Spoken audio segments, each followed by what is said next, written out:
By the time the lights snapped back on, the argument had already gone silent. Not because it ended, but because every person in that narrow, windowless room finally realized they were being watched. The hum of the ventilation, the faint click of a recorder, the tension tightening around the table like a rope pulled too far. Kellen Hartley felt his throat freeze. He shouldn't have been here. He knew that the moment he stepped inside. But now, standing between the door and the man who once defined the national temperature, he understood something else. This wasn't an argument. This was a fracture. A moment when the mask slipped, when power stopped pretending to be polite, and he had witnessed it too clearly. A single sentence echoed in his mind, 10 words that would follow him for months. If he crosses that line again, I won't stay quiet. It wasn't shouted. It wasn't shouted. It wasn't whispered.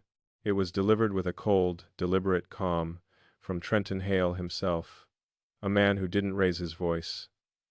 He elevated the room, but something about the way he said it, slow, measured. The vowels weighed, carefully, felt like a threat dressed as a promise. Kellen swallowed hard.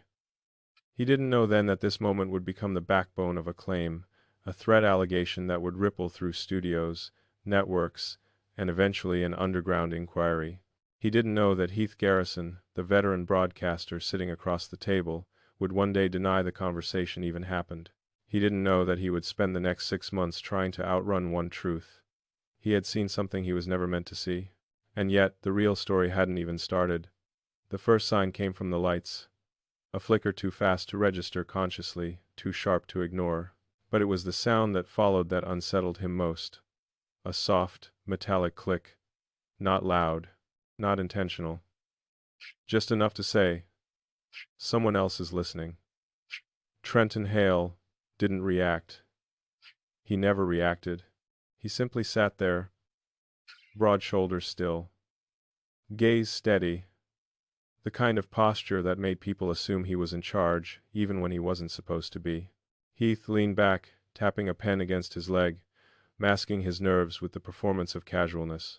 Kellen had seen that trick before. Everyone in media knew it. But Hale, he didn't need tricks. He had gravitas that settled on rooms like weather. Kellen. Hale's voice was calm. Too calm. Kellen straightened. Yes, sir. A pause. A long one. Did you hear anything you shouldn't have? Kellen's heart stuttered. Not stopped, just stuttered, like a skipped frame. He knew what he was supposed to say. He knew what anyone else in his position would have said. No. Nothing. I wasn't even listening. But he also knew that once you lied to someone like Trenton Hale, you belonged to him. Forever. So he told the truth. I heard. Enough. Heath's head shot up. Hale didn't blink. For a moment, it felt like the room forgot how to breathe. Then Hale leaned forward. You know this feeling, the narrator's voice would say. If this were the documentary it would one day become. You've been in a room where the air shifts, where the rules you thought existed suddenly don't. Kellen felt that shift now. Hale exhaled through his nose, slow, almost disappointed. And then the door opened. No knock. No warning. Just a clean, decisive push, as if the person entering didn't need permission. 2 men stepped inside. Plain black jackets, eyes scanning before settling. The inquiry unit. Before they even had a name? Kellen didn't know who they were then. But he recognized something about them instantly. They weren't here to mediate. They were here to observe. One of them nodded toward Hale. Not a bow, just acknowledgement. Everything's fine, Hale said, without turning, but the man didn't leave. The other one placed a palm-sized device on the table. A recorder? A jammer? Kellen couldn't tell. Heath stood up, breaking the tension with forced confidence. This meeting wasn't supposed to be monitored. The taller agent responded without emotion. It wasn't. Kellen's skin prickled. If they weren't monitoring, then who was? The flickering lights, the clicking sound, the sudden arrival. Something didn't add up. And yet, and here's the part almost no one saw. The narrator whispers. Trenton Hale smiled, a small smile, barely there, but it carried the weight of someone who already knew all the answers. Kellen, he said again, voice soft enough to be mistaken for kindness. This won't concern you if you don't let it. Not a threat, not exactly a promise. Something quieter and far more dangerous. A pressure, like being asked to hold a secret without knowing its shape. Heath stepped between them. Trenton, he's just a communications assistant. He wasn't. He was exactly where he needed to be. Hale cut in. The room stopped again. Kellen felt like the air around him had changed density. You've felt this too, haven't you? That moment when someone notices you for the first time, not as a person but as a variable. A piece on the board. The inquiry agents exchanged a glance. Whatever was happening wasn't improvisation. It was choreography. And Kellen had walked straight into the middle of it. The device on the table emitted a soft beep. 3 lights. Red, red, green. The taller agent nodded. We're clear. Proceed. Proceed? With what? Kellen opened his mouth to ask, but Hale raised a finger, silencing the room with a gesture that felt almost ceremonial. The claim stays in this room, Hale said. What claim? Heath snapped, voice cracking just slightly. Hale turned to him, eyes narrowing with something between pity and challenge. You know exactly what I said. Heath froze. For the first time since Kellen had met him, Heath Garrison looked afraid, not terrified, not panicked, just aware. Aware that something he thought he controlled had slipped. Kellen felt his chest tighten. This wasn't about politics. This wasn't about media. This wasn't about ego. This was about definition. Who gets to define what was said? Who gets to define what was meant? Who gets to define what becomes the official version of reality? And the real danger wasn't the threat. It was who controlled the definition of normal. Hale stood. The room followed, as if gravity had shifted. He walked past Kellen slowly, pausing just long enough to let 2 words drop with surgical precision. Be careful. Not angry, not ominous, just true. The kind of truth that lands with weight because it isn't embellished. Then he walked out, followed by the inquiry agents, followed by the static hum of unanswered questions. The door shut. The door shut. The door shut. The door shut. The silence expanded. Heath collapsed into a chair, rubbing his temples. Kellen, do you understand what you just walked into? Kellen shook his head. He didn't. Not yet. But the cracks had already begun spreading quietly. The lights flickered again. A door clicked shut somewhere down the hall. Someone murmured a phrase he couldn't make out, and in that suspended moment, a moment he would replay in his mind for months, Kellen Hartley realized something he couldn't unrealize. Whatever this was, it wasn't over. In fact, this was where everything truly began. The hallway outside the conference room was colder than it should have been, not physically, emotionally. Like a place designed for conversations people pretend never happened. Kellen walked through it slowly, the soles of his shoes tapping against tile that never quite seemed clean. Every footstep sounded louder than it should, as if the building had begun listening too. He didn't look back at the door he'd just stepped out of. Some doors aren't meant to be revisited.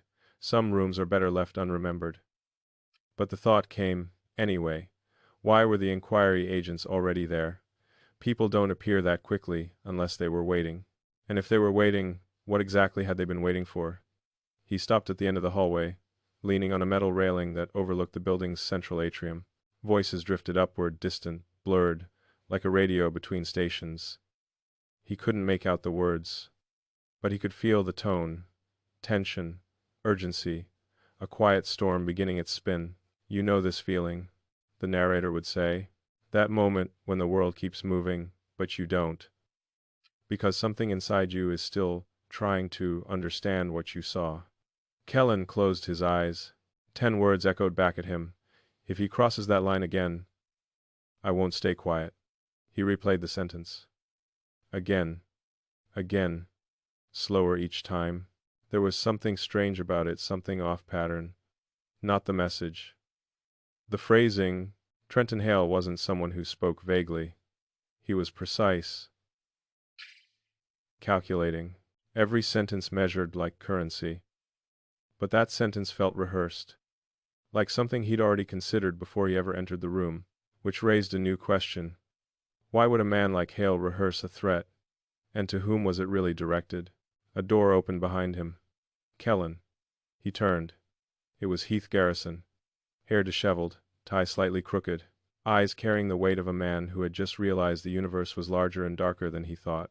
Heath wasn't an easy man to read, but today his fear wasn't hiding behind the usual confidence. It was there, obvious, unmasked. "We need to talk," Heath said. Kellen nodded, but Heath didn't move. He just stood there, rubbing his thumb across the corner of his phone like a man trying to erase something he'd seen on the screen. "Did you record it?" he asked quietly. Kellen blinked. "What?" Heath exhaled, shoulders dropping as if disappointed not in Kellen, but in himself for even asking. "Never mind." He looked away. It was a stupid question. "But why would I record?" "Because people record everything now," Heath snapped, his voice sharper than intended, then softer. "Especially the moments they shouldn't." Kellen swallowed. This was the first mini-twist. Subtle. Quiet. The kind of twist that viewers don't catch until later, when the pattern finally reveals itself. Heath leaned against the railing beside him. "What you saw back there," Heath said, "doesn't leave this building." Kellen looked at him. "You said that like you're not sure it can be contained." Heath let out a bitter laugh. "It can't. Not anymore." A pause. Then, Heath said, the line that would become one of the documentary's emotional anchors. There was one detail everyone missed. Kellen felt a chill. "What detail?" Heath glanced around, lowering his voice. "Trenton didn't say the line to me." He paused. "Did you notice that?" Kellen's mind raced back through the scene. The argument. The tension. The sentence. He had assumed Hale was addressing Heath. But now that he replayed it, visual and sound cues began shifting. Hale's eyes hadn't been fixed on Heath at all. He'd been looking at the door. At the hallway. At someone or something else entirely. Kellen felt his pulse accelerate. "He wasn't threatening you," Kellen whispered. Heath shook his head. "No, he wasn't." Which means, he hesitated, someone else was supposed to hear it. A single realization shifted the entire shape of the moment. The threat wasn't a slip. It was placement. Positioning. A message aimed at an unseen audience. But who? And why? Suddenly, a ringtone sliced through the air, shrill, unexpected, cutting through their conversation like a blade. Heath stiffened. He looked at the caller ID. His jaw tensed. "Who is it?" Kellen asked. Heath locked the screen. "Nobody," he said. But his voice betrayed him. "Everyone has a tell. A micro-expression. A flicker." Heath's tell was avoidance. And he was avoiding now. That moment philosophically, narratively, created the cognitive loop needed to pull American viewers deeper. What was Heath hiding? Who was calling him? And why did the timing feel engineered? Kellen took a step closer. "Heath, what's going on?" Heath didn't look at him. He stared at the floor like the truth was written somewhere in the cracks between the tiles. "I can't say. Not yet. Not yet." Two words that feel harmless in ordinary life. But in a story like this, they land with the weight of a prophecy. The elevator dinged. Both men turned as the doors opened. Someone stepped out. A woman, dark coat, composed expression, hair twisted into the kind of bun that suggested discipline rather than style. She walked directly toward them, not rushed, not hesitant, just certain. "Kellen Hartley?" she asked. His stomach dropped. "Yes?" She glanced at Heath. "Mr. Garrison, you were supposed to escort him downstairs." Heath blanched. "I was." Yes. I'm doing that." She raised an eyebrow. It was the kind of expression that said she didn't believe a word. Then she turned back to Kellen. "The unit needs to speak with you." Kellen froze. "The inquiry unit?" he asked. "No," she said, "the internal unit, different division." That should have reassured him. It didn't. "When?" he whispered. "Now." Heath stepped in front of her protectively. "This isn't necessary. He doesn't know anything." She studied Heath, eyes narrowing. "Are you sure about that?" Silence. A long, uncomfortable silence. The type that makes the viewer lean forward. Heath didn't answer. Because he couldn't. Because for the first time since all this began, Heath wasn't sure that Kellen was still on the outside of the story. Maybe he was already inside it. The woman extended her hand toward the elevator. "Mr. Hartley, if you'll come with me." Kellen hesitated. Heath grabbed his arm. "Kellen, listen to me." His voice trembled. "Be careful what you say in there. The wrong sentence can become the official version of the truth." Kellen nodded slowly. The woman repeated, "This way, please." Kellen stepped toward the elevator. As the doors opened, he glanced back at Heath. Heath held up 2 fingers to his temple. The smallest gesture, barely perceptible, a silent signal that only meant one thing in their world. They're listening. The doors slid shut. Darkness enclosed him. A low hum filled the elevator. Kellen felt the weight of something he couldn't yet name settling on his chest. A new question. A dangerous one. If the threat wasn't directed at Heath, and wasn't directed at Kellen, then who was it intended for? And more importantly, who was supposed to hear it? The elevator descended. Somewhere below, a door unlocked. And as the narrator would later say, this was the moment Kellen stepped out of the life he knew, and into the truth waiting beneath it. Because down there, nothing was normal. And nothing made sense. Not yet, but it would. Soon. Very soon. The elevator shuddered. Slow. Methodical. Like it knew the weight of the passenger it carried. Kellen Hartley felt it in his chest. Not fear. Not exactly. But a tightening. A gravity that pulled on his thoughts, bending them towards something he couldn't yet name. The walls were steel. Cold. Clinical. The hum of the motor filled the silence, vibrating under his feet, under his skin, under the bones of his memory. Each pulse synchronized with the whisper in the back of his mind. "You don't belong here." He glanced at the small panel beside the elevator doors. 15 floors. He had no idea how far down he was going, and that uncertainty made the descent feel infinite. When the doors opened, the light was different. Dim. Almost orange, not warm, not comforting. It felt deliberate, a filter over reality, as if the world itself had been calibrated to the story about to unfold. A man stepped forward, tall, thin, navy suit, expressionless, unreadable. He extended a hand, small gesture, not a handshake and anchor. "You're Kellen Hartley," he said. Not a question.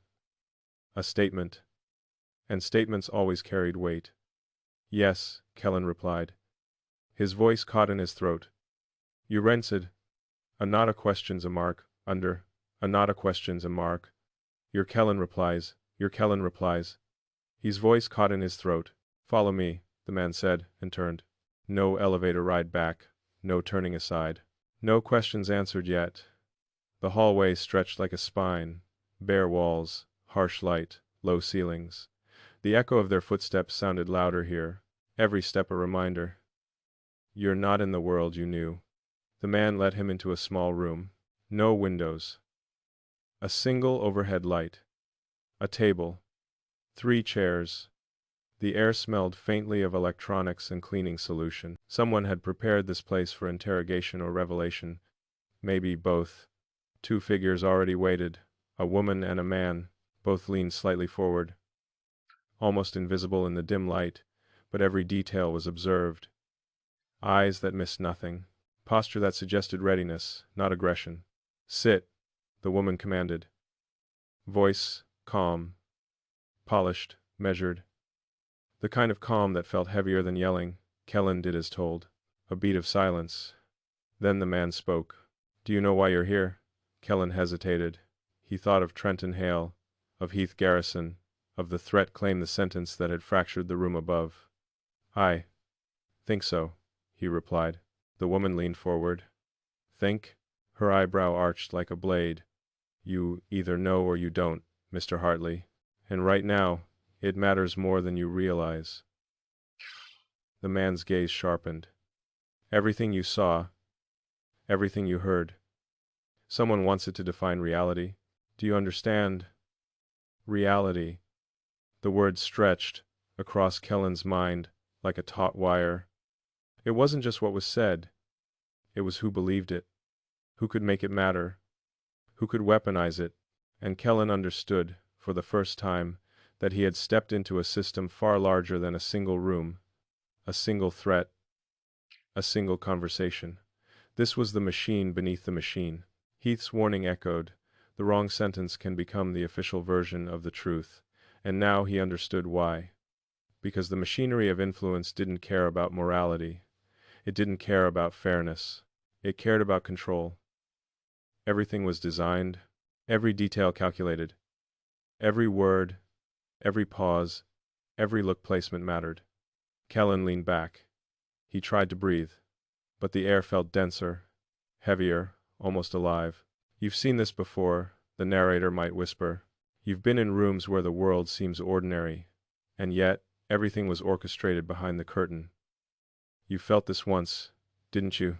Yes, Kellen had. But never like this. The woman finally spoke. Mr.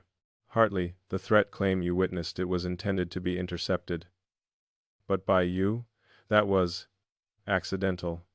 Kellen's stomach sank. Accidental? The man nodded. Yes, and accidental events have a way of exposing systems people assume are invisible. That's why you're here. Not to punish you. Not to reward you, but to prepare you. Prepare me? Yes, the woman said. Because someone will try to define your reality before you have a chance to define it yourself. Kellen's mind raced. Who? Why? How? Do you understand? The man asked. He didn't wait for an answer. Instead, he placed a thin folder on the table. It was sealed, marked simply, for eyes only. The folder felt heavier than its paper. A weight of information, intent, consequence. Kellen reached for it. Paused. The air seemed to tighten. The hum in the room grew almost imperceptibly louder. He opened it. Pages of text. Notes. Times of fire, philoses, pre-philos, I team to 7, worgs 7. Transcripts.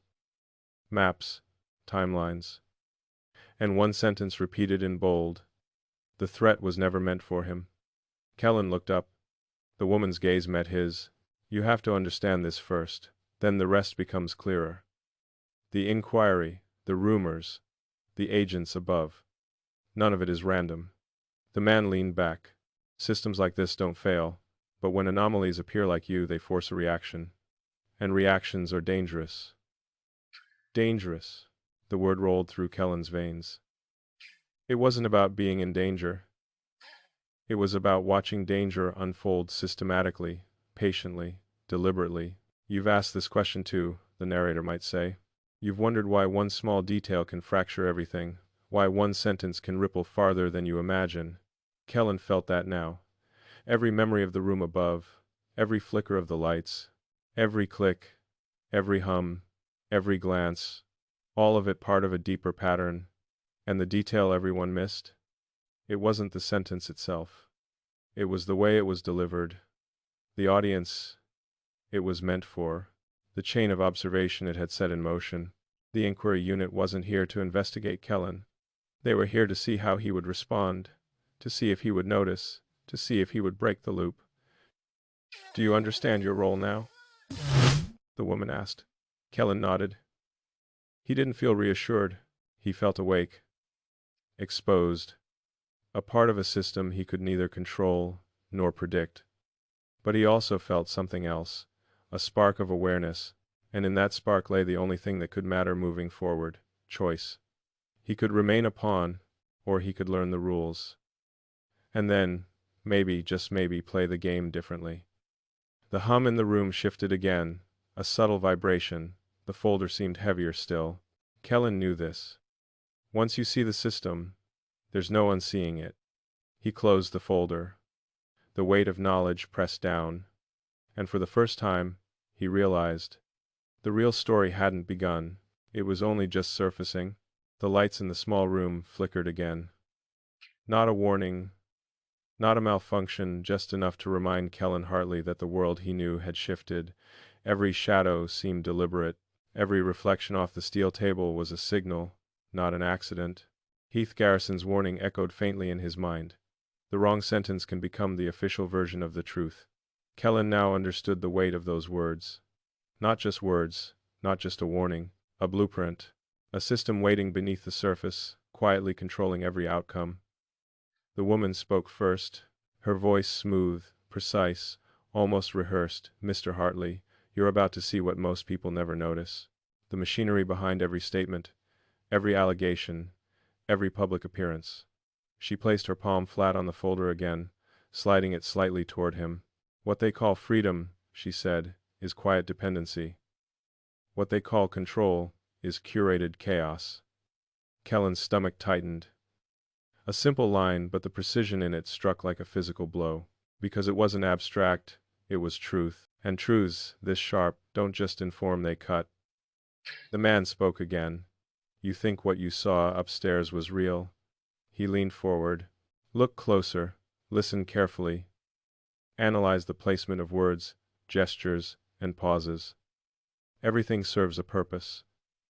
Everything is a calculation." Kellen realized something. He had seen the threat claim. He had observed the pause, the eye movement, the subtle intonation. And now he understood. Every detail, every micro-behavior was deliberate. Not for him. Not for Heath. For someone else. Or everyone else. "You've seen this before," the narrator would whisper. "You've felt it, a room that seems ordinary, until you realize the pattern beneath every surface." Kellen opened the folder again. Pages of transcripts, maps, notations, all meticulously organized, not random, not accidental.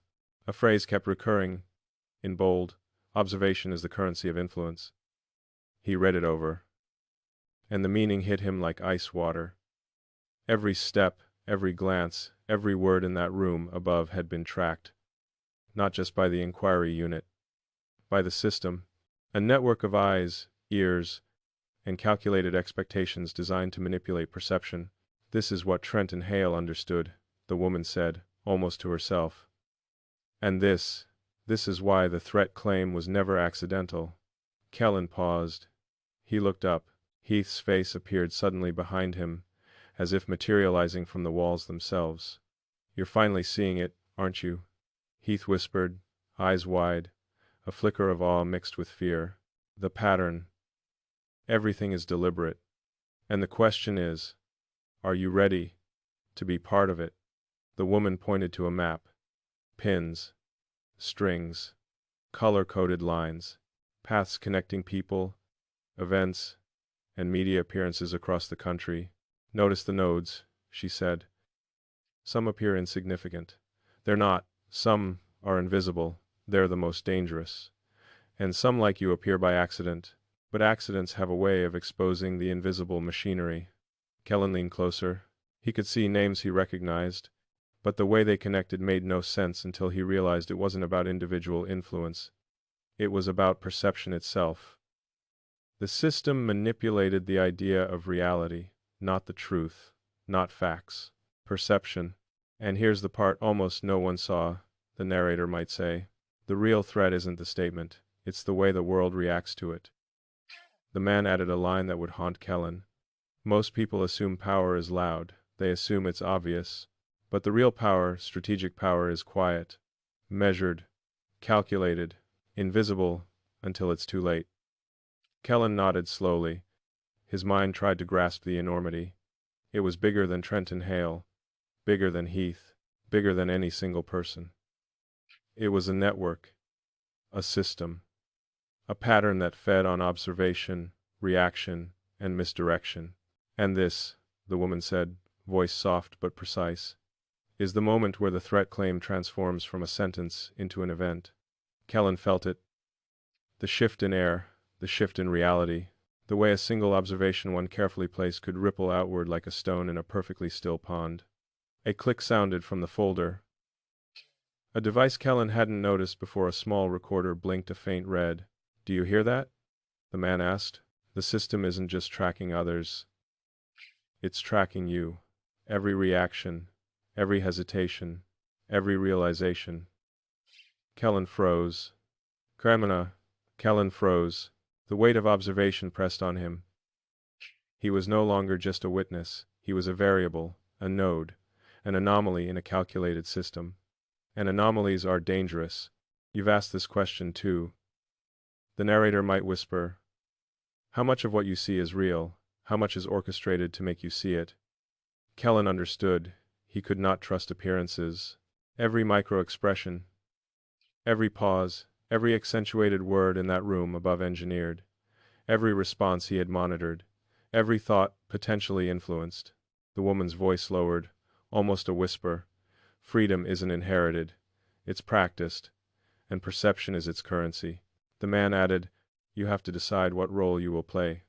Will you be a node, a pawn, or will you learn the rules and influence the system instead?" Kellen swallowed. The folders, the pins, the network, everything he had just learned converged into one undeniable truth.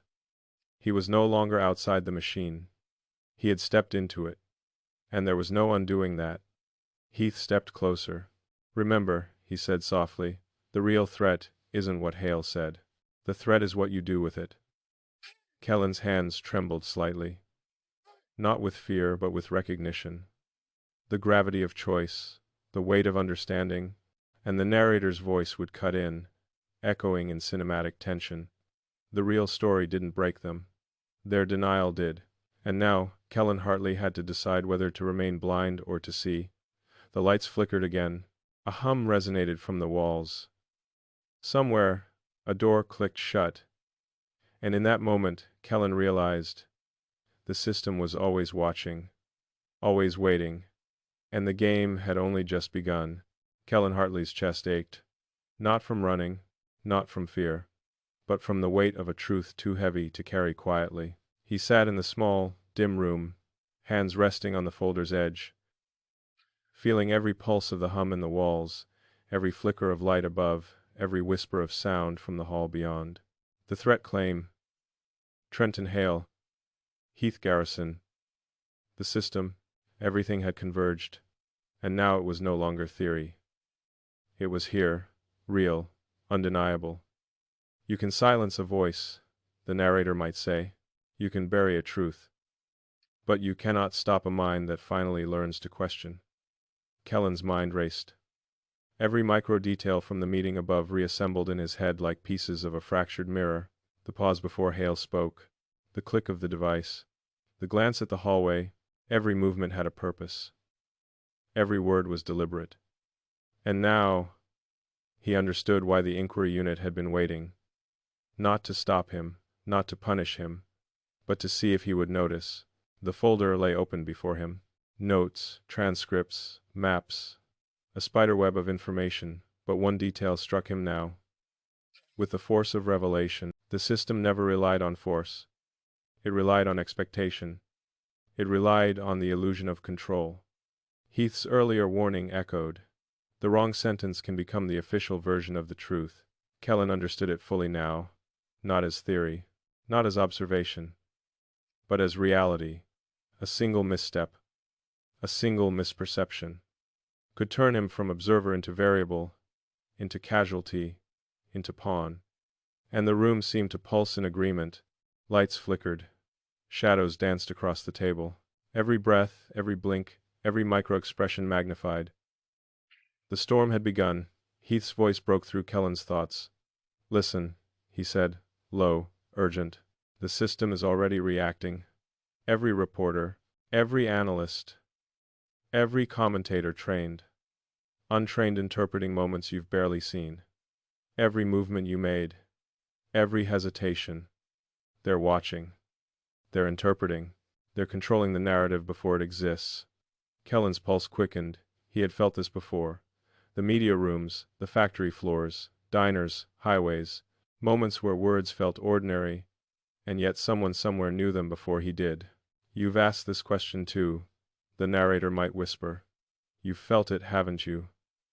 That subtle shift in perception. The invisible hand, guiding reaction. You felt it once, didn't you?" Yes. Kellen had felt it, and now he was living inside it. Heath leaned closer, voice dropping to a whisper. "And that's only the beginning. Once the system senses a breach, it accelerates. Patterns shift, loyalties break, perception warps. It's not chaos, it's calculated chaos. And you, Kellen, are in the eye of it." Kellen looked down at the folder. The notes, the connections, lines of cause and effect sprawling like circuitry across the pages. A sudden realization hit him. The threat claim was not merely a threat. It was a catalyst. A designed, deliberate, invisible trigger meant to test response, to provoke reactions, to expose weakness, and he had reacted. The hum in the room intensified. Not mechanical, not literal, psychological. The storm outside mirrored the storm inside. Lights flickered, voices sharpened, the shadows seemed to lean closer. No one agreed on what was real anymore. We're starting the Fenner and Avoutsum the storm. An air of Izindallar of the fens. The Fenner of Izindallar was real anymore. The talkavers was not apt as arty. The storm Izindallar was real anymore. And the worst part, Kellen realized that even his own perception was suspect. Had he misheard Hale, misjudged the intensity, missed a subtle nuance? The system thrived on doubt. It thrived on uncertainty. It thrived on the microsecond before action, the hesitation before thought. You can feel it, Heath said, voice barely audible.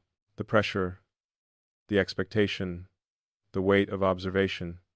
It's almost physical, isn't it? Kellen nodded, unable to speak.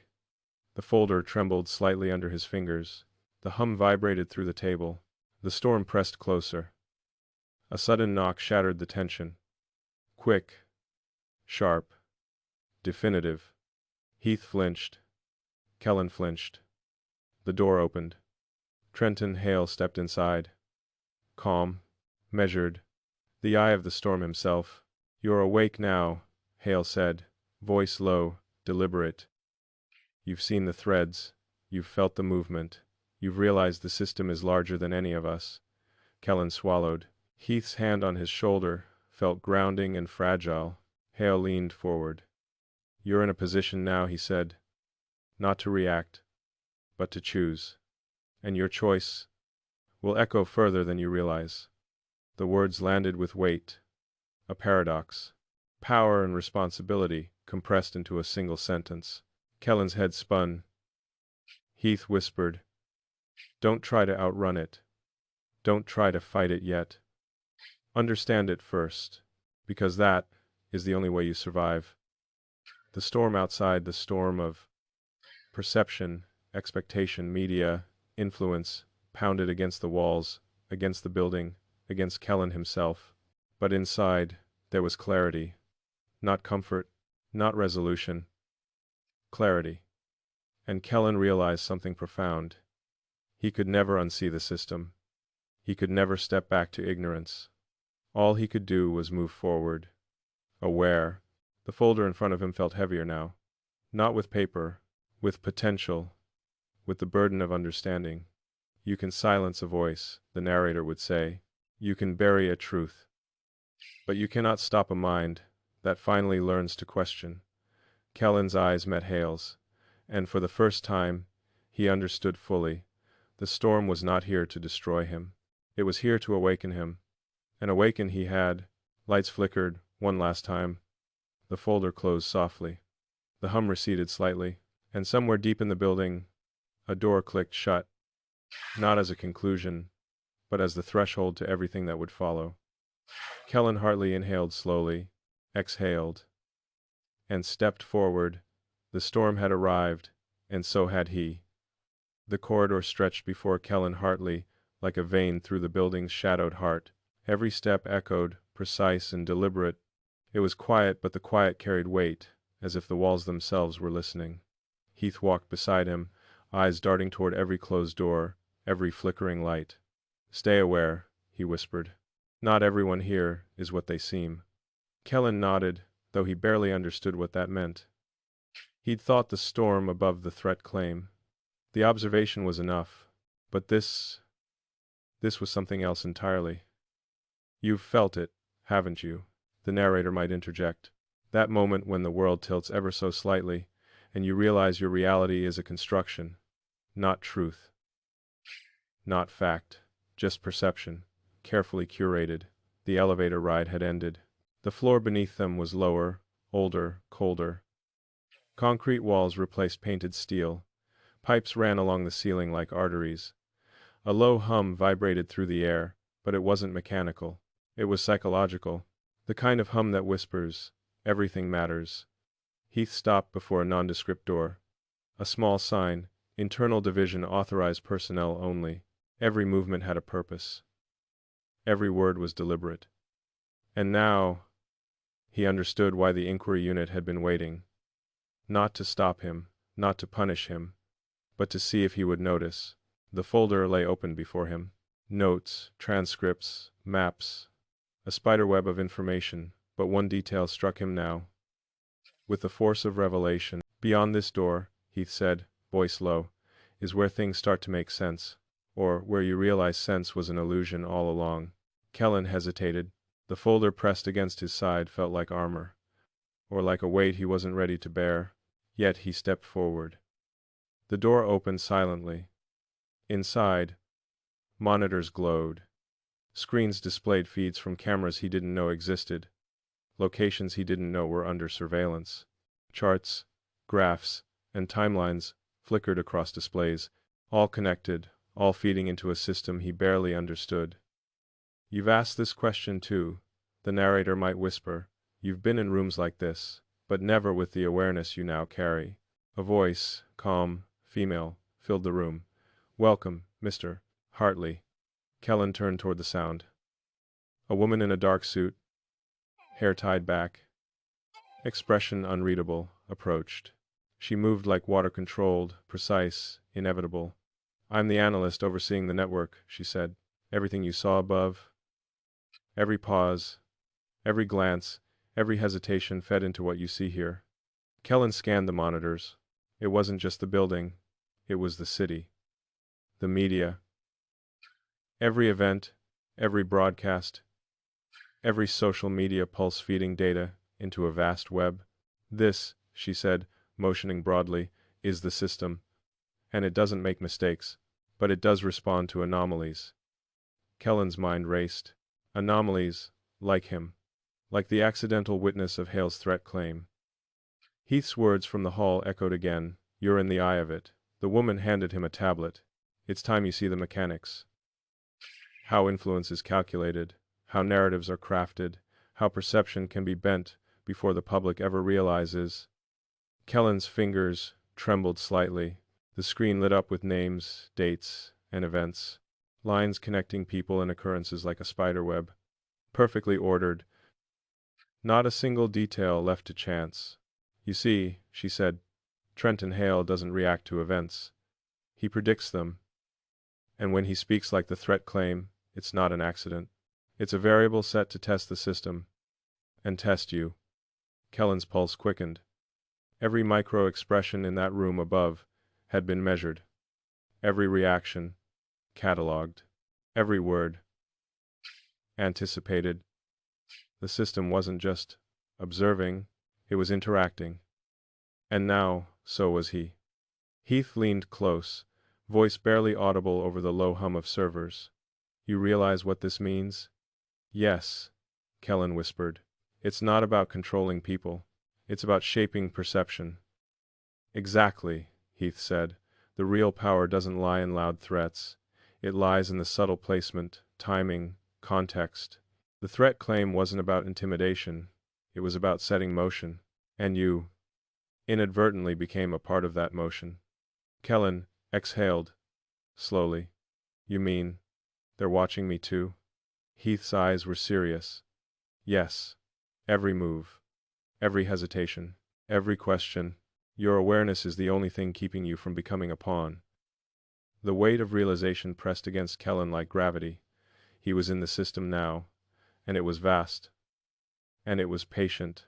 And it was watching. The woman stepped closer.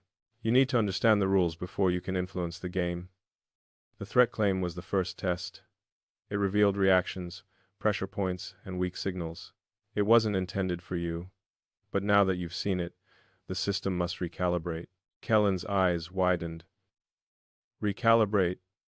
"Yes," she said. "Your awareness changes everything. Every choice you make now has weight. Every hesitation could shift the network's interpretation of events. Every decision can ripple far beyond this building. You're asking me to participate, Kellen said quietly, whether I want to or not. She smiled faintly. Exactly. And now, you have a choice. Learn the rules, navigate the system, or remain passive and be acted upon. A monitor blinked. A feed of the meeting above appeared, the threat claim, the reactions, the subtle glances. Kellen watched himself from a distance, saw the subtle tension in his posture, the involuntary flick of his eyes, and realized the system had captured it all. You can feel it now, Heath said. The pressure, the observation, the storm. It's not outside you. It's inside you. Kellen felt a shiver run through him. Not fear. A clarity sharpened by tension. You've seen the storm, the narrator would say. You've felt the system bending around you. And now you realize the eye of it is not a place, it is a decision, and it will test every one of your choices from this moment onward. The lights flickered once more. A door clicked somewhere distant. The hum of the servers pulsed like a heartbeat. And Kellen Hartley understood one undeniable truth. To navigate the network, he must first survive its perception. And perception is everything. Kellen Hartley's hands hovered over the tablet. The network pulsed beneath his fingers. Alive, responsive. Each tap, each swipe, sent ripples across screens he could barely interpret. It was both intoxicating and terrifying. You've seen this before, the narrator would whisper. You've felt the moment when control and chaos blur, when a choice can shift outcomes you don't yet understand. Kellen exhaled slowly, trying to steady the tremor in his hands. The storm above the threat claim, the observation, the silent calculations had prepared him. But nothing prepared him for this. Participating. Heath stood beside him, eyes scanning multiple screens simultaneously. You feel the weight, Heath said. It's the same pressure as before. But now, it's multiplied. Because every move you make has consequences in real time. Kellen swallowed. His pulse quickened.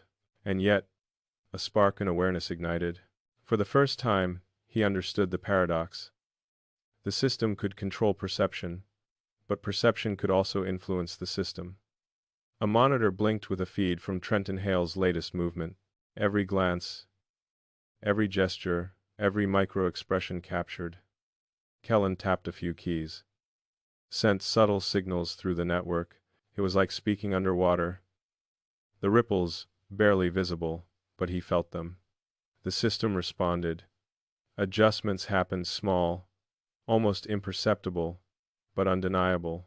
You've asked this question too, the narrator might whisper. How does it feel to realize that the storm you feared can also be shaped by you? Kellen leaned back. A paradox settled in his chest. He was both observer and participant, both vulnerable and powerful. Heath motioned toward another screen. This, he said, is the measure of influence. Each reaction, each perception, every interpretation, it all feeds back into the system. And now, you've created your first anomaly. Kellen froze. Anomaly. The word reverberated in his mind. It wasn't an error. It wasn't a misstep. It was a deviation from expectation. And anomalies, Heath said quietly, are dangerous. But they're also the only way to learn the system. Our future, men are our future, hand sighed. If you are future, Kellen nodded slowly. The tension coiled tighter in his chest, yet he felt clarity emerging from the storm. Each decision mattered. Every hesitation was amplified. You wanted time to, and every micro-action had ripple effects he could barely trace. The woman analyst approached, her voice calm but carrying weight. You've seen the storm, you've felt its pressure. Now, it's time to test currents within it. She handed him a device, a small, sleek tablet. It allowed access to a deeper layer of the network, one Kellen hadn't yet touched. Through it, he could influence perception, subtly, invisibly, before the wider system reacted. Remember, she said, the real power isn't forcing outcomes. It's guiding the flow without being noticed. It's shaping perception, not controlling reality. Kellen stared at the screen. It was daunting. The potential consequences were immense. Yet the thrill of possibility coursed through him. Observation anomaly detected. Adjust protocols. Heath glanced over. Yes, this is the system acknowledging your first intervention. Small, almost invisible, but enough to change the rhythm of influence. Kellen's fingers hovered. He pressed yes. The network pulsed. Ripples traveled across screens, across feeds, across perceptions. He saw subtle reactions in real time. A reporter's tweet altered. A commentator paused mid-sentence. A narrative thread shifted slightly. Almost imperceptibly. You felt this once, didn't you? The narrator might whisper.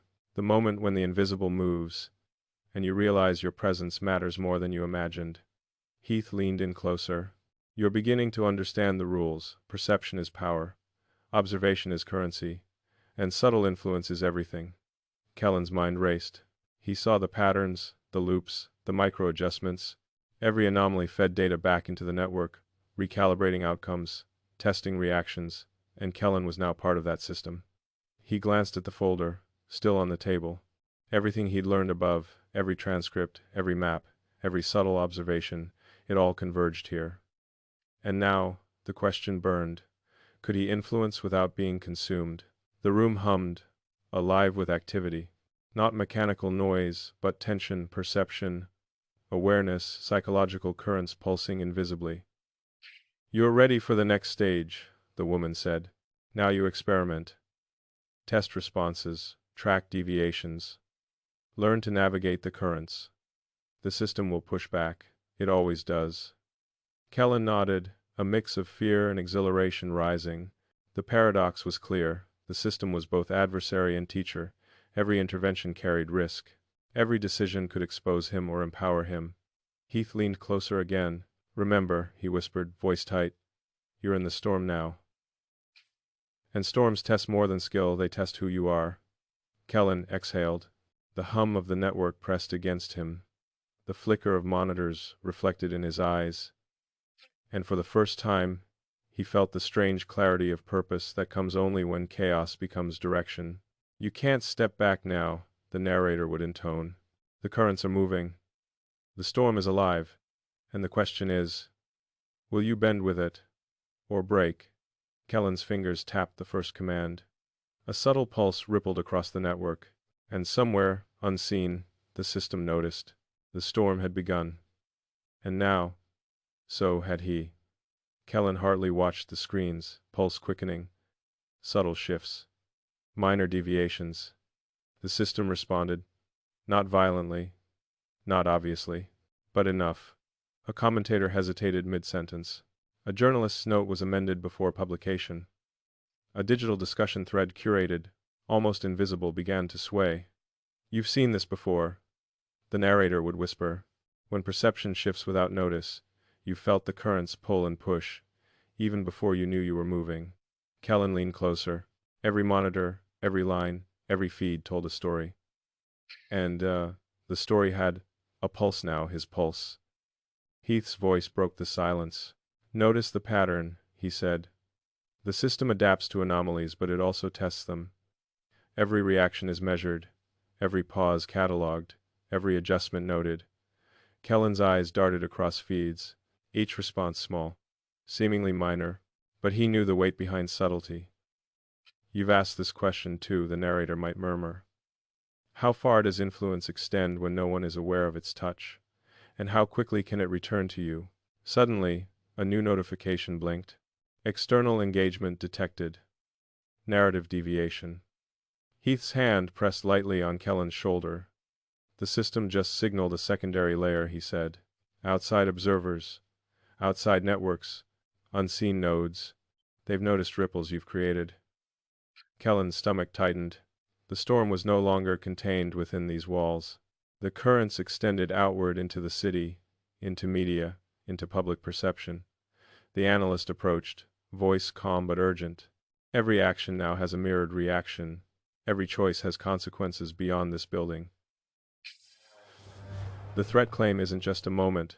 It's a ripple in a pond that stretches farther than most realize. Kellen exhaled. He could feel the tension building. A storm now, not only around him, but through him. On one monitor, a news segment played. Trenton Hale's threat claim had been referenced, dissected, and debated. No single word misrepresented, but interpretation was fluid. Analysis, opinion, commentary, all feeding the invisible system. You see, Heath said softly, this is why the system exists. It doesn't control events, it influences understanding, it tests reactions, and it watches how people respond to themselves. Kellen's mind raced. He thought of the diner, the late-night highway drives, the factory floors where he had felt invisible currents before. Now he saw them clearly. The world had always been layered, observed, measured, influenced. And here's the part almost no one sees. The narrator would whisper. The threat claim didn't just test others, it tested you, and your first interactions created a feedback loop no one expected. A sudden ping, a new alert. The system highlighted a human element. Someone outside, someone unconnected directly to Kellen, had reacted unpredictably. Heath glanced at the monitor. The secondary response, an anomaly outside the primary network. Unexpected, interesting. Kellen leaned forward, eyes wide. You mean, it's spreading? Yes, Heath replied. Every action you take now influences the system, and the system influences the observers. It's all connected. The analyst nodded. Think of it as a web of perception. You tug one thread, and the vibrations travel farther than anyone anticipates. Sometimes the most powerful reactions come from the smallest nudges. Kellen's fingers hovered over the tablet. The currents of influence flowed beneath his touch. Subtle, invisible, yet undeniably alive. A flicker on one monitor caught his attention. A reporter, someone he'd never met, paused mid-typing, then deleted the line he had written, uncertain, unconscious of why. But the system had nudged him, and Kellen had initiated the ripple. You can feel it now, Heath said. The storm isn't external, it's internal. And it responds to awareness. You've felt this once, haven't you? The narrator might whisper. That electric awareness that you are not alone. That observation is everywhere. And every choice reverberates beyond comprehension. Kellen's chest tightened. Not from fear. Not exactly. But from realization. The system's reach was both vast and intimate. The room hummed with quiet energy. Screens glowed. Servers pulsed. And Kellen understood the paradox. The system was omnipresent. Yet it relied on human perception to operate. Heath's voice broke in again. Now you understand why anomalies matter, why small deviations, subtle actions, imperfect reactions, they all carry weight. Because the network doesn't just track events, it tracks understanding. Kellen swallowed. He realized that the threat claim, the observation, the responses, they were only the beginning. The real storm wasn't the event itself. It was the wave it created across perception. And now, the analyst said, you've stepped into it. You're part of the system. Whether you like it or not, every ripple from here on out originates with you. Kellen exhaled slowly. The room felt alive, almost sentient. The hum of perception vibrated through him. Heath placed a hand on his shoulder. You can navigate this, he said quietly. But you must respect it. And you must understand it. Because once you act, the currents will not wait for you to catch up. A flicker on a distant screen. A door clicked somewhere. The hum shifted slightly. And Kellen knew. The storm had left the room above. It had spread. It had taken on a life of its own. And now, the real test had begun. You've seen the storm, the narrator whispered, cinematic and precise. You've felt the currents bend around you. And now you must decide. Do you steer, or do you let yourself be carried? Kellen Hartley's hands hovered over the controls, and for the first time, he felt the power and the peril of choice. Kellen Hartley's fingers hovered over the controls, hesitant but deliberate. Every micro-decision carried consequences he could feel in his chest. The network pulsed beneath his touch, alive, sensitive. He tapped a key. A subtle change, a phrase adjusted in a report, nothing overt, nothing dramatic, and yet, the monitors flickered. You've seen this before, the narrator whispered. You've noticed a small stone in a pond, and suddenly every ripple reaches farther than imagined. The currents respond, the observers react, and perception shifts quietly, invisibly.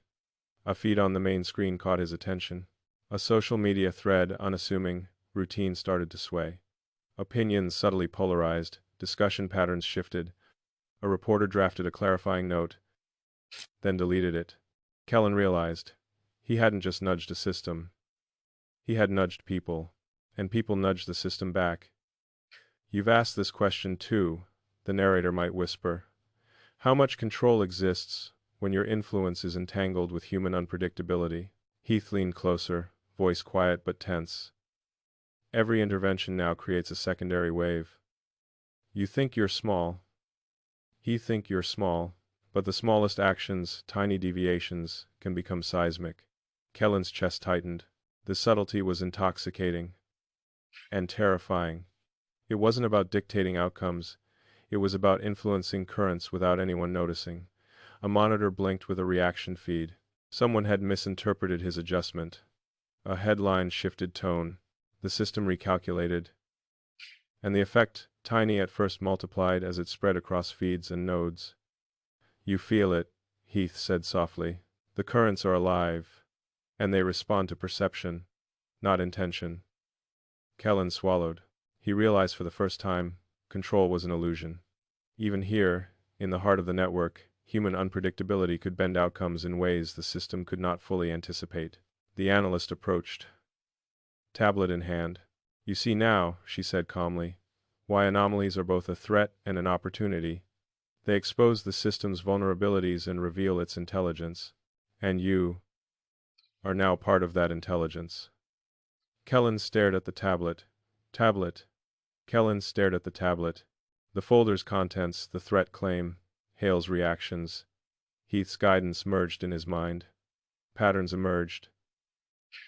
Connections became clear. And yet, the human element, the variables beyond prediction, kept shifting the picture. "You've felt it before," the narrator whispered. "That tension when knowledge meets uncertainty.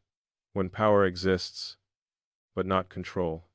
And when perception, not truth, drives outcomes." Another ping. A new anomaly appeared. Unexpected. A reaction from a distant, peripheral node, someone outside direct observation, outside direct influence. Kellen leaned closer.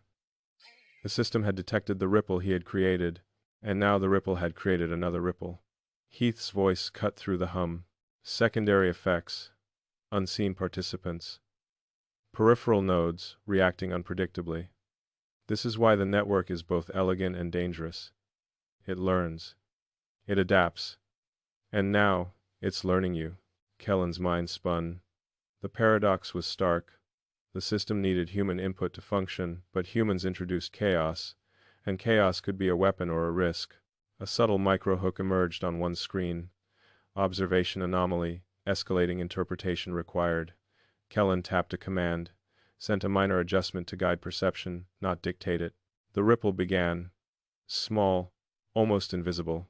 But as it spread, threads shifted. People responded to what they thought was independent movement, unaware it originated from him. "You know this feeling," the narrator whispered, "when you realize your touch is unseen, yet undeniable.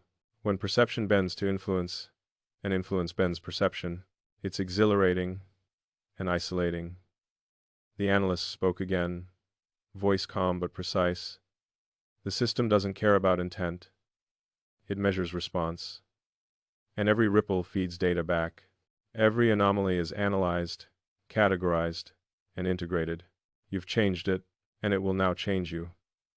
Kellen leaned back, eyes fixed on the glowing monitors. He felt a strange mixture of empowerment and unease. The storm wasn't outside anymore. It was here, inside him. A pulse of pressure, perception, and possibility. Heath's hand rested lightly on his shoulder. "Remember," he said, "you are now a participant. Your interventions create waves, but waves always return." Kellen nodded slowly. The paradox settled in his chest. He could influence, he could steer, but he could not control. And the system would always respond, adapt, and test. A door clicked in the distance. A subtle shift in lighting. And Kellen realized The storm was growing beyond the monitors, beyond perception, beyond anticipation. "You've seen the currents," the narrator intoned, cinematic and precise. "You felt the system bend around you. And now you understand. Minor shifts can create major ripples. But every ripple returns. And every return demands a decision." Kellen's fingers hovered over the tablet again. He was ready, but the question lingered. Would he guide the currents, or be consumed by them? The monitors glowed. The network pulsed. And Kellen Hartley knew one undeniable truth. The storm was alive, and he had become part of it. Kellen Hartley felt it immediately. Not in his hands, not on the screens, but in the space between thoughts and action. A subtle vibration, a quiet alarm in his chest. The network had responded, not violently, not overtly, but in a way that left no doubt. The storm he had stirred was observing back. "You've seen this before," the narrator whispered. "When the ripple you release comes back. And it's not the ripple you expected." Heath's eyes were fixed on a screen. "Kellen," he said slowly, voice tight, "something is." Minor adjustments he had made, small nudges, almost imperceptible, had triggered reactions he didn't anticipate. A reporter outside had published a line entirely misinterpreting the adjusted narrative. A commentator reacted publicly in real time. The network recalibrated, shifting other nodes in response. The storm had grown beyond his control. And now, its consequences were human. "You know this feeling," the narrator murmured. "When a choice you thought minor suddenly carries weight. When invisible currents bend unexpectedly, and you realize the storm you awakened is alive in ways you can't predict." Kellen's chest tightened. Heath leaned closer. "You've nudged the system. And the system nudges back." Kellen's fingers hovered over the tablet. Should he reverse his action, undo the ripple, or let it unfold, unknown, unseen? The analyst approached, her face calm, her voice precise. "But understand this. Every reversal is also a signal. Every hesitation is logged. Every correction creates more ripples than the original action." Kellen swallowed. The paradox tightened around him. To act is to influence, but to act is also to risk. The main monitor blinked. A reaction had occurred outside the network's anticipated pattern. Someone he could not identify, a peripheral participant, had interpreted his small adjustment differently. And that interpretation began to cascade, shifting other observers. Heath's eyes narrowed. This is the secondary wave, unanticipated, and now it's accelerating. Kellen felt the pressure. Not mechanical, not visual, psychological. Every human reaction, every misinterpretation, every uncertainty magnified in the room around him. "You've asked this question too," the narrator whispered. "How far does influence extend when human unpredictability interferes? And how do you measure responsibility when perception is malleable?" The analyst handed him another tablet. It displayed a branching map of reactions like ripples on water, each affecting countless nodes. "See here," she said. "Your adjustment caused 3 secondary reactions, 6 tertiary reactions, and counting. All unanticipated, all feeding back into the system, and one could escalate beyond the network's ability to predict." Kellen's eyes widened. His heartbeat raced. The thrill of influence now carried the weight of consequence. The storm he had created, carefully guided, subtle, almost invisible, was growing faster than he could contain. Heath's voice was quiet but firm. "You realize this, don't you? Every micro-action has human cost. Every ripple has an echo. And the further it spreads, the less control you retain." Kellen swallowed. The paradox was undeniable. He could shape perception, guide influence, but the system didn't guarantee safety. People reacted, unexpectedly, unpredictably, and somewhere, beyond the walls, beyond the monitors, consequences were taking form. "You've felt this once, haven't you?" the narrator whispered. "The shock when you realize your hands are not just on the controls, they are on the lives of everyone observing." A ping, a subtle alert, a peripheral node had escalated. Someone outside the immediate observation network reacted in real time. Not violently, not intentionally, But the misinterpretation set off a cascade. Heath's jaw tightened. This is why perception is dangerous. Because people act on what they believe, not what they know. Kellen felt a cold wave wash over him. He could see the effects clearly now. Minor adjustment. Major ripple. The system was reacting, but the human element, unpredictable, unscripted, was shaping outcomes beyond calculation. The analyst's voice was calm, almost clinical. You are learning the final lesson, Kellen. Influence is not control. Perception is not reality. And the ripple of one person's awareness can awaken storms beyond imagination. Kellen exhaled slowly. The hum of the network pulsed in rhythm with his heartbeat. The storm was alive. And it was human. Not just calculated. Not just observed. Human. You can't step back now, Heath said. You've entered the currents. And the currents will carry you whether you like it or not. Kellen's hands hovered over the tablet again. He could feel the paradox tightening. He had power, but not control. Influence, but not certainty. Responsibility, but not mastery. You've seen the storm, the narrator whispered, cinematic and precise. You've felt its reach. And now you understand the final truth of the system. The storm isn't what breaks you. The unseen repercussions do. Kellen Hartley leaned back. The monitors glowed. The ripple he created continued to spread. And somewhere, beyond the edges of observation, the first unintended consequences were taking shape. The storm had evolved.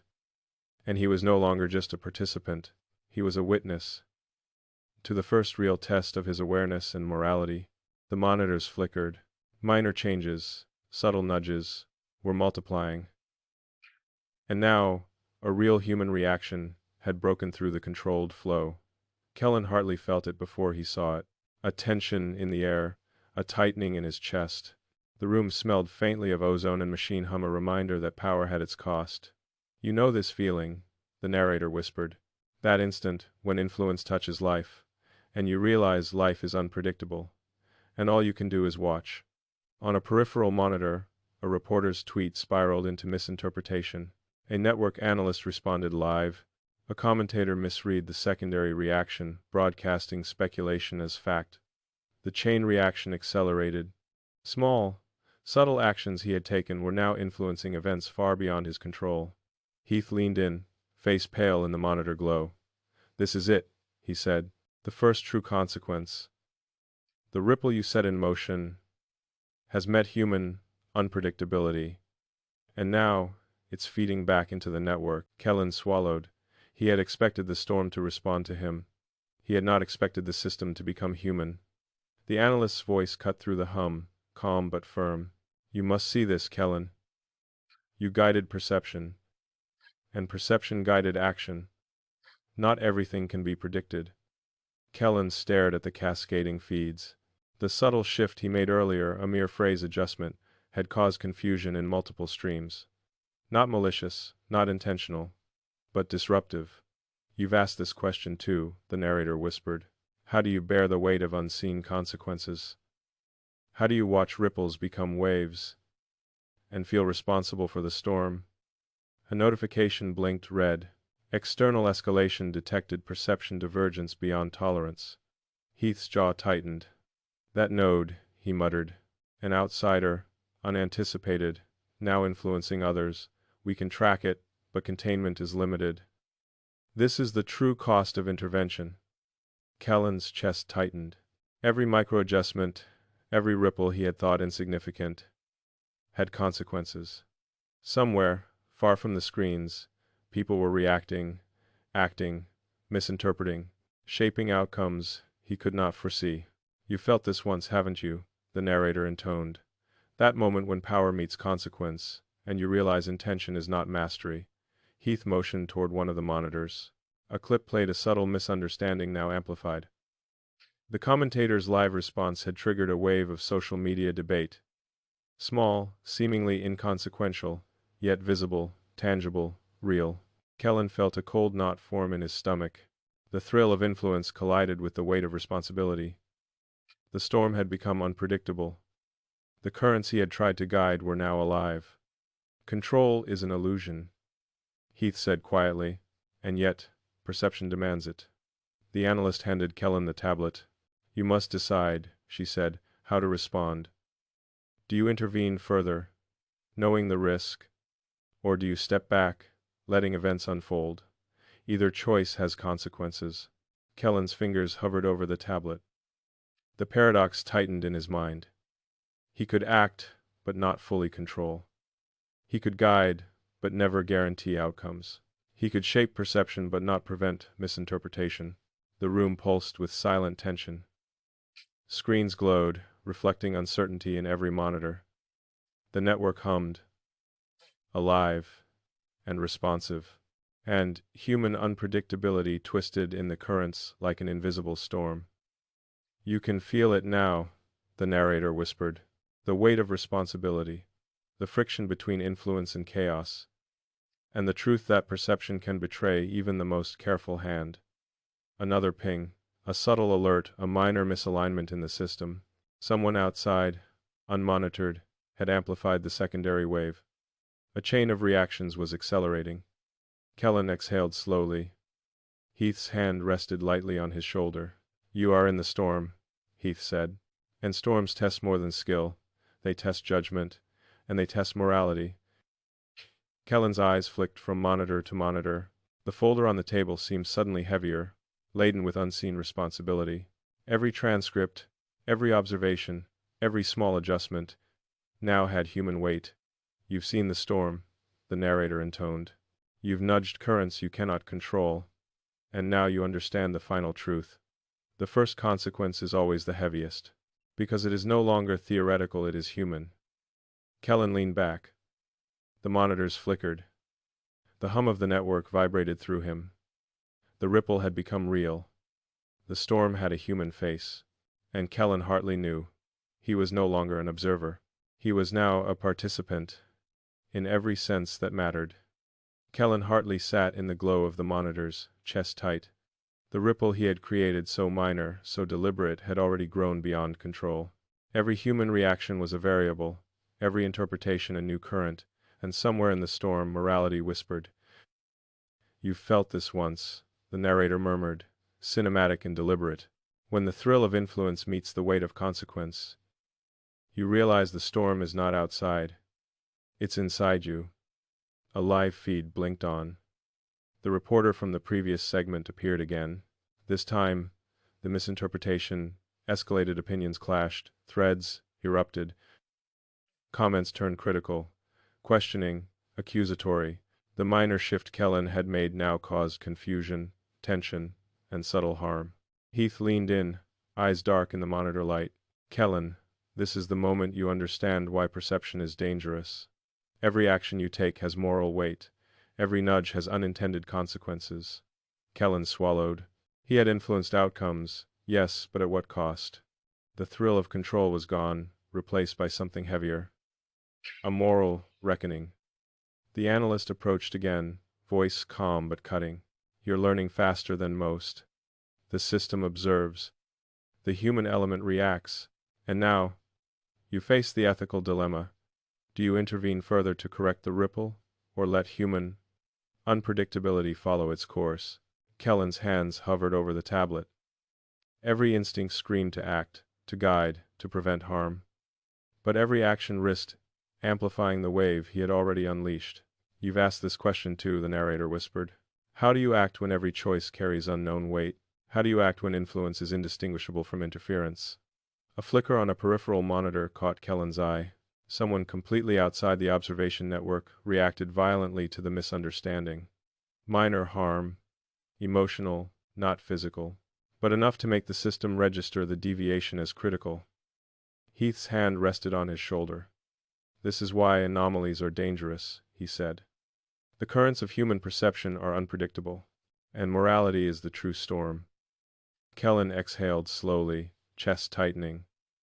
The room hummed with subtle tension, the network alive, responsive, patient. He could see the cascading consequences of his actions, and he could feel the weight of responsibility pressing down. The analyst gestured toward the branching feeds. "Look closely. Every micro-adjustment, every ripple, has led to secondary reactions, tertiary reactions, all beyond what the system anticipated, and all, now, part of the human narrative. Kellen studied the screens, faces he would never know, lives influenced by subtle perception shifts. The thrill of influence now carried a bitter taste of uncertainty. "You can feel it now," the narrator whispered. "The paradox of power. You shape perception. You bend influence. Yet you can never control the human storm it awakens." A sudden alert blinked red. Perception divergence escalating human impact detected. Heath's jaw tightened. The secondary wave has become more pronounced. It's no longer contained. You can guide it, but you cannot fully predict its path. Kellen's hands hovered. Should he attempt intervention again? Correct the misinterpretation? Or step back, letting human autonomy follow its chaotic rhythm? He could feel the paradox tightening around him. To act was to influence. To influence was to risk harm. And every inaction had consequences too. "You've seen the storm," the narrator intoned. "You've nudged currents you cannot control. And now morality stands before you, a silent, invisible arbiter of the chaos you've created."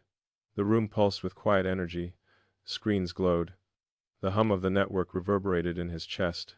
The storm had moved beyond calculations. It was now a human storm, messy, unpredictable, moral. Kellen leaned back. Heath's hand rested lightly on his shoulder. "You are in the eye of the storm," Heath said. "And this is where you are truly tested. Not by the system, not by data, by yourself." Kellen stared at the monitors. The ripple he had created was now a wave. And he was no longer just influencing perception. He was witnessing the consequences of human choice, amplified by his own intervention. "You can't step back now," the narrator whispered. "You are the participant, the observer, and the moral arbiter of currents you can only partially guide." Kellen's fingers hovered over the tablet. The storm pulsed around him, and he knew one undeniable truth. The first consequence had arrived, and morality is the true test of influence. Kellen Hartley's eyes darted across the monitors. Every feed was alive. Every minor adjustment he had made was now rippling through the network. And this time, the reactions were louder, sharper, impossible to ignore. "You've felt this before," the narrator whispered, "when a ripple meets resistance. And the currents push back with their own force."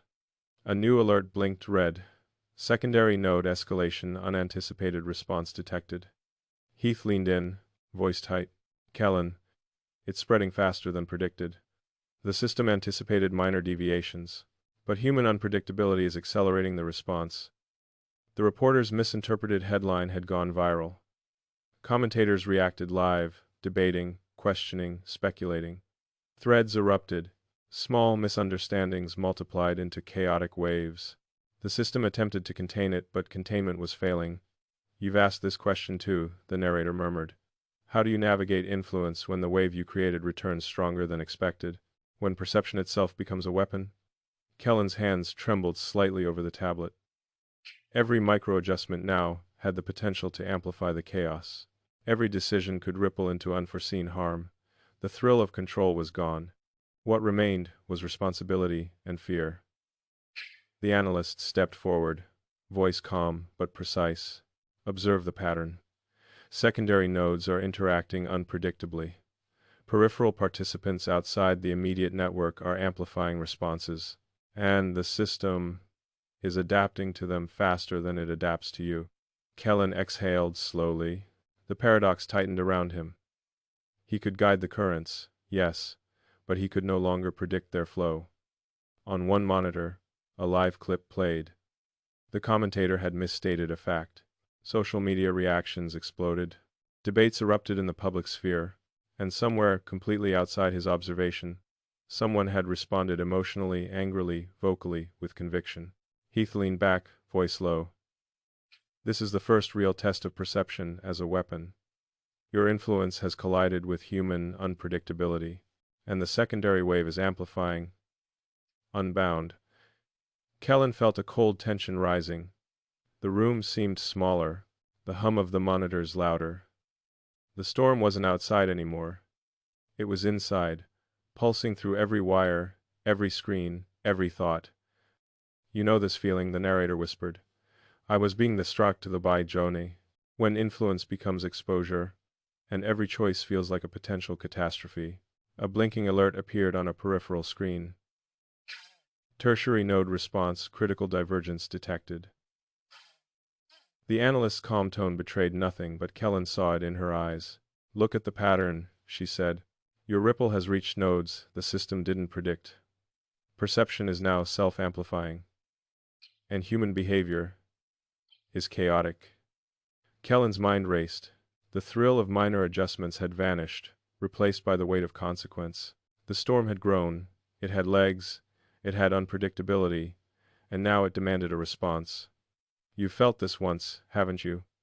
The narrator intoned. The moment when you realize the currents have become stronger than your guidance. When the observer becomes observed, and the storm has its own will. Heath's hand rested lightly on Kellen's shoulder. This is why anomalies are dangerous. You created a ripple. The system measured it. But humans amplified it. The analyst gestured toward the cascading feeds. Secondary waves, tertiary responses, cascading threads, all influenced by perception, emotion, and misinterpretation. 19 says, you are at the center, but you are no longer in control. Kellen's fingers hovered over the tablet. To act now was to risk further amplification. To not act was to let the human storm unfold unchecked. You can feel it now, the narrator whispered. The paradox, influence without mastery, power without certainty, and responsibility without escape. A door clicked in the distance, lights flickered. The monitors reflected shifting faces unknown, distant, reacting. The storm was no longer digital. It had crossed into perception, emotion, and human action. Heath exhaled slowly. This is escalation. The currents are moving faster than observation. The network is adapting, and humans are unpredictable. Kellen leaned back, chest tight. The room hummed, alive with tension. The storm was pulsing, and he could feel the weight of responsibility settling like stone in his chest. You've seen the currents, the narrator whispered, cinematic and deliberate. You've nudged them, and now they push back. Stronger, faster, unpredictable. And the question remains, do you guide, or do you let yourself be carried? Kellen's fingers hovered again. The storm pulsed around him, and for the first time he understood clearly. The escalation wasn't just about perception. It was about morality. It was about human unpredictability. And it was about who survived the currents, mentally, emotionally, morally. The room was darker now. Monitors glowed in muted blues and whites. Kellen Hartley felt it in his chest, a tightening, almost painful. The ripple he had started had become a wave, and the wave had found its own rhythm. You've felt this before, the narrator whispered. When the currents you guide begin to guide themselves, and the storm starts to decide its own path. A ping, almost unnoticed, drew Kellen's eyes to a peripheral monitor. Critical divergence, escalating human responses, unpredictable. Heath leaned in, voice low, urgent. Kellen. The secondary and tertiary waves are interacting. Peripheral participants are amplifying, modifying, and accelerating responses. We're seeing reactions the system didn't anticipate. The reporter's misstatement had evolved into an online debate. Influencers weighed in. Threads spiraled into heated discussions. A local news segment picked up a snippet, and someone completely outside observation reacted emotionally. Minor, perhaps, but enough to trigger further chains. You've asked this question too, the narrator whispered. How do you act when your influence collides with unpredictability, when your hand guides currents that have their own will? Kellen's hands trembled over the tablet. The thrill of control had vanished. The weight of consequence settled like iron in his chest. Every option felt dangerous. Every inaction felt worse. The analyst gestured toward the branching feeds. Observe. Secondary waves. Tertiary divergences. Emotional spikes. Interpretive distortions. And now morality stands before you. A silent, invisible arbiter of the chaos you've created. The room pulsed with quiet energy. Screens glowed. The hum of the network reverberated in his chest. The storm had moved beyond calculations. It was now a human storm, messy, unpredictable, moral. The network is adapting, but the human element is unpredictable. You are at the center, Kellen, but control is no longer yours. Kellen exhaled. He felt a cold knot of responsibility tighten. The storm wasn't outside him anymore, it was inside. Alive. Conscious in the sense that human perception made it so. A new alert blinked red. Perception deviation, critical cascade imminent. Heath's eyes narrowed. This is beyond prediction. Peripheral nodes are amplifying responses exponentially. The network can contain some of it. But humans can't be contained. Kellen swallowed.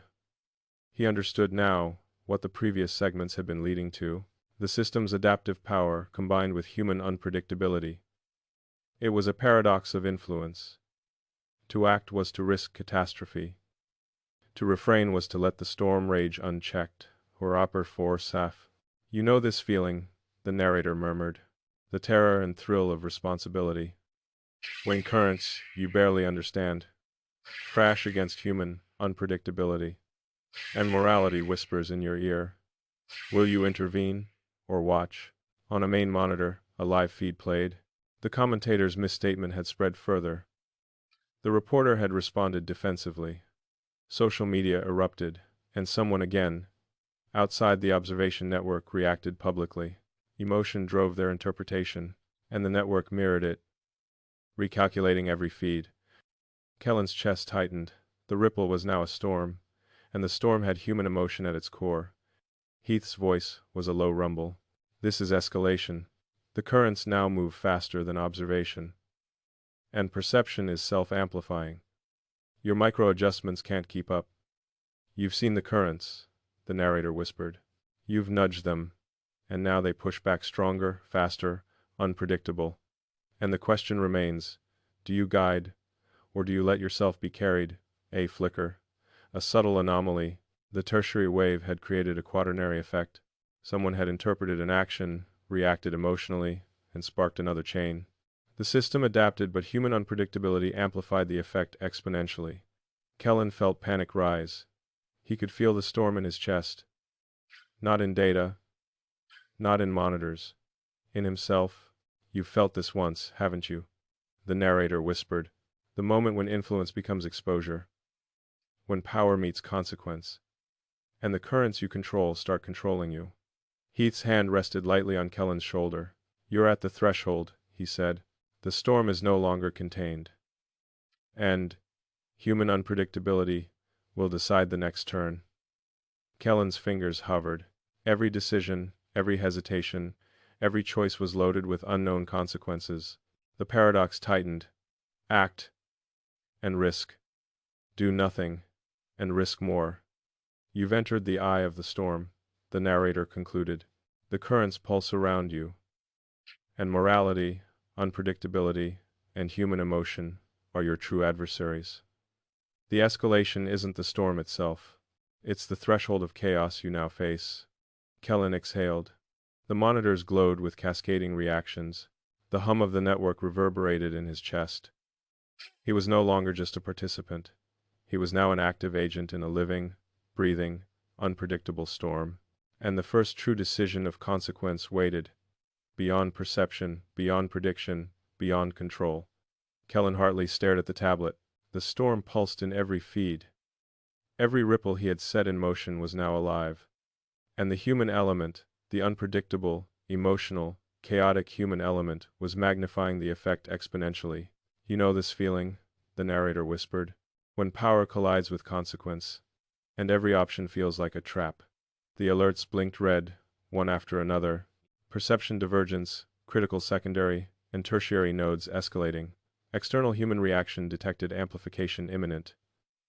System, adaptive recalibration triggered. Heath leaned closer, eyes shadowed in monitor light. Kellen, this is it. The ripple you created has reached its tipping point. You have two options, intervene and risk further escalation, or refrain and let the storm unfold unchecked. Kellen swallowed. The weight of the paradox pressed down on him. Acting might worsen the consequences. Doing nothing might allow harm to propagate. Either path carried uncertainty and human cost. You've asked this question too, the narrator murmured. How do you act when influence is indistinguishable from interference? When every decision is a moral gamble? The analyst stepped forward, calm but unwavering. The system doesn't care about intention, she said. It measures perception, reaction, and outcome.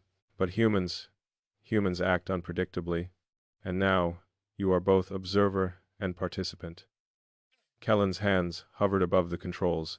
He could see the patterns branching, fractal, chaotic.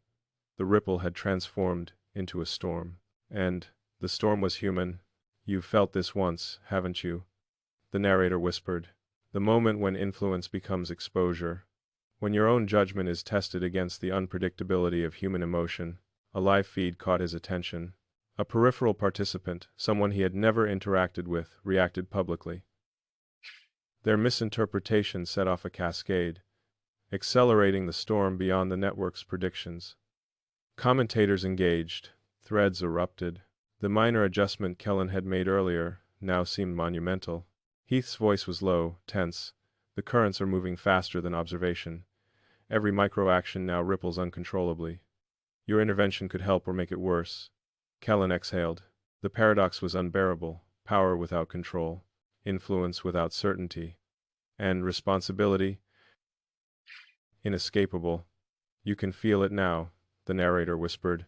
The tension of choice, the moral weight of action, and the thrill of knowing the storm listens to your hesitation.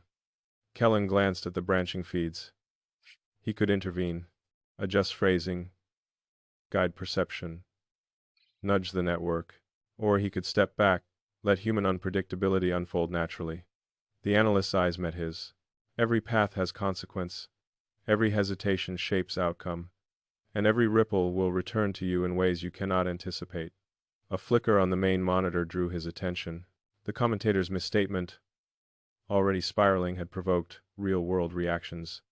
Social media threads, influencer posts, local news segments, all amplifying the original ripple. The storm had grown legs, human legs, and it moved faster than he could track. Heath's hand rested on his shoulder. Resector, his event, this is your test, Kellen. Not technical skill, not control, moral judgment. And the storm doesn't forgive mistakes. Kellen's chest tightened.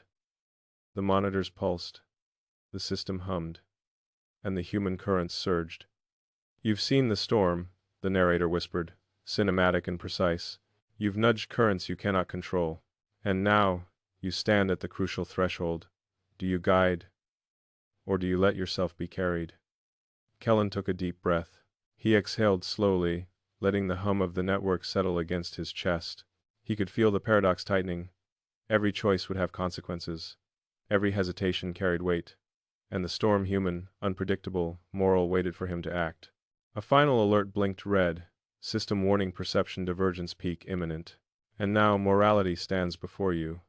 A silent, invisible arbiter of the chaos you've created. The room pulsed with quiet energy. Screens glowed. The hum of the network reverberated in his chest. The storm had moved beyond calculations. It was now a human storm, messy, unpredictable, moral. Heath's voice broke the silence. Kellen, decide. The network responds to action and inaction alike. Your move defines the next phase.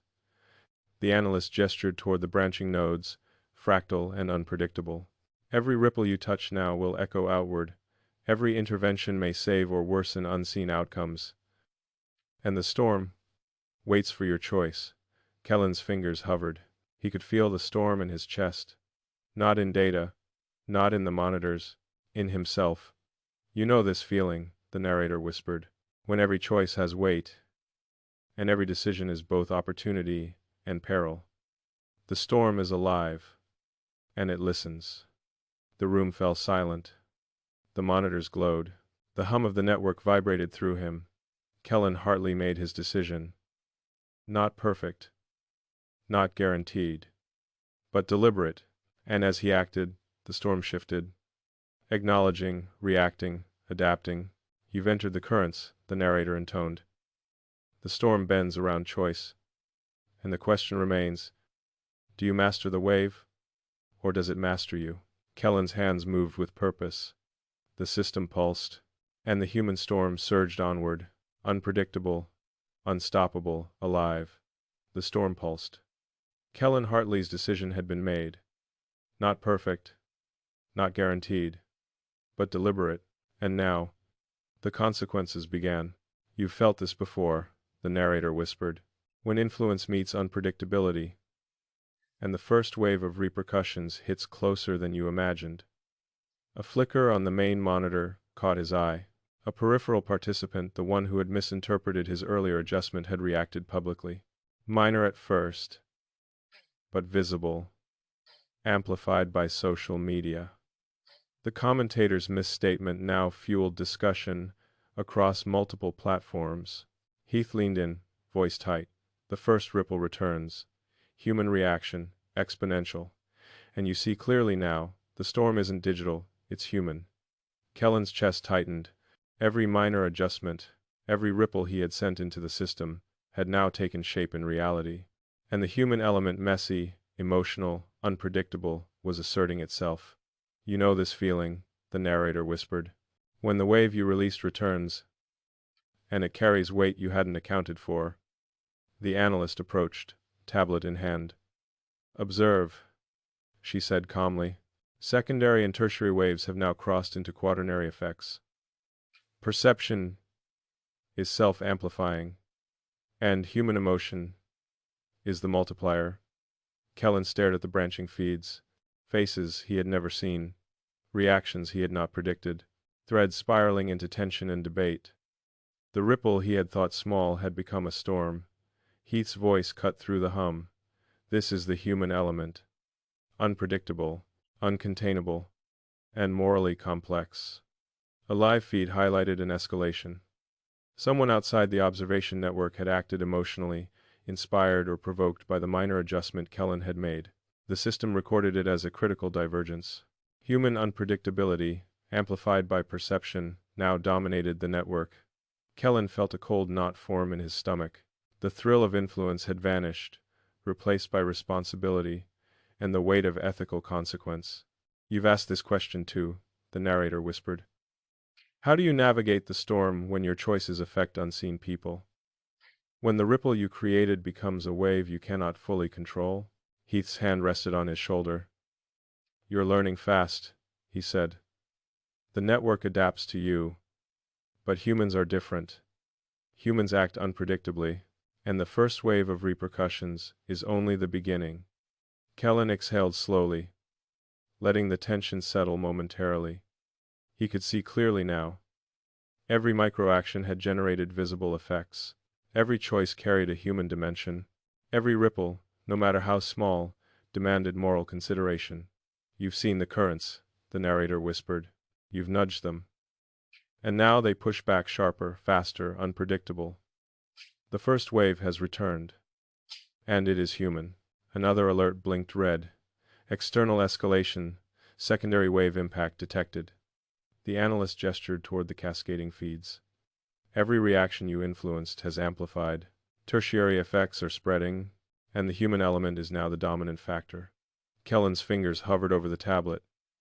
Every micro-adjustment he could make now had potential for exponential impact. The paradox tightened.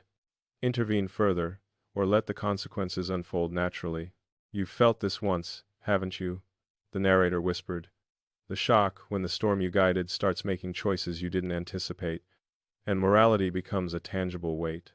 The commentator's misstatement, once minor, had now ignited local discussion. Threads exploded. Emotions ran high. The ripple had multiplied far beyond Kellen's initial calculation. Heath exhaled slowly. This is escalation, he said. The storm is alive, and human unpredictability now dominates its path. Kellen leaned back. The monitors pulsed with cascading reactions. The hum of the network reverberated in his chest. He realized the first consequence had arrived, and with it, the storm had fully entered the human realm. You've entered the eye of the storm, the narrator whispered. The first wave is never the last, and the question remains, will you guide the currents, or be carried by them? Kellen's hands hovered. The ripple had become a wave, and the wave was alive, human, unpredictable. The first repercussions had arrived, not theoretical, not abstract, real, tangible, human. And Kellen Hartley knew, in the pit of his chest, that this was only the beginning. The monitors glowed in muted blues and whites. Kellen Hartley's chest tightened. The first wave of repercussions had arrived, and now it was multiplying. You've felt this before, the narrator whispered. When one ripple becomes many, and every micro-action has consequences you cannot predict. Alerts blinked in rapid succession. Quaternary node escalation, human response critical. External amplification detected unanticipated divergence. System recalibrating secondary wave influence rising. Heath leaned closer, eyes shadowed. Kellen, the storm isn't waiting. The waves you've triggered are now colliding with each other. Peripheral nodes are accelerating the reactions. Human behavior is amplifying unpredictably. Kellen's fingers hovered over the tablet. Every adjustment felt like a gamble. Every pause carried weight. And the human element, chaotic, emotional, unpredictable, was no longer a variable. It was the driver. Kellen's chest tightened. The monitors pulsed. The system hummed. And the human currents surged. You've seen the storm, the narrator whispered, cinematic and precise. You've nudged currents you cannot control. And now, you stand at the crucial threshold. Do you guide, or do you let yourself be carried? Kellen took a deep breath. He exhaled slowly, letting the hum of the network settle against his chest. He could feel the paradox tightening. Every choice would have consequences. Every hesitation carried weight. And the storm, human, unpredictable, moral, waited for him to act. A final alert blinked red. System warning perception divergence peak imminent. And now morality stands before you. A silent, invisible arbiter of the chaos you've created. The room pulsed with quiet energy. Screens glowed. The hum of the network reverberated in his chest. The storm had moved beyond calculations. It was now a human storm, messy, unpredictable, moral. You've asked this question too, the narrator whispered. How do you act when perception becomes a weapon? When influence meets emotion, and every ripple feeds on itself? A live feed flashed on the main monitor. The reporter who had misinterpreted Kellen's initial adjustment had sparked a debate that went viral. Commentators engaged. Social media threads erupted, and someone outside the observation network reacted publicly, inflamed by misinterpretation. The system adapted, but the human element was chaotic, unpredictable, uncontainable. Heath's hand rested lightly on Kellen's shoulder. This is the real test, he said. The currents you thought you guided are now self-propagating, and morality, the weight of human consequence, will decide the next turn. Kellen exhaled slowly. The paradox tightened around him. To act was to risk amplification. To refrain was to let the storm unfold unchecked. You know this feeling, the narrator whispered, when influence collides with consequence, and every decision carries moral weight. Another alert blinked red. Tertiary human amplification, critical divergence detected. The analyst gestured toward the branching feeds. Observe carefully. The quaternary reactions are cascading. Each response feeds another. Every emotion magnifies the storm. And now, you are in the center. Kellen leaned back. The room pulsed with silent tension. The hum of the network reverberated in his chest. He could feel the storm, not in data, not in the monitors, but in himself. You've felt this once, haven't you? The narrator whispered. The moment when influence becomes exposure. When your hands guide currents you can barely comprehend. And morality tightens like a vice. A new live feed appeared. The ripple he had created earlier, so minor, so deliberate, had evolved into public tension. Threads spiraled, debates erupted, emotions flared. The human storm moved faster than observation, faster than prediction, and Kellen could feel the weight of it pressing against him. Heath's voice was low, urgent. This is escalation. You are in the eye of the storm, and human unpredictability is the strongest current of all. Kellen's hands hovered above the tablet. To intervene might help or worsen the situation.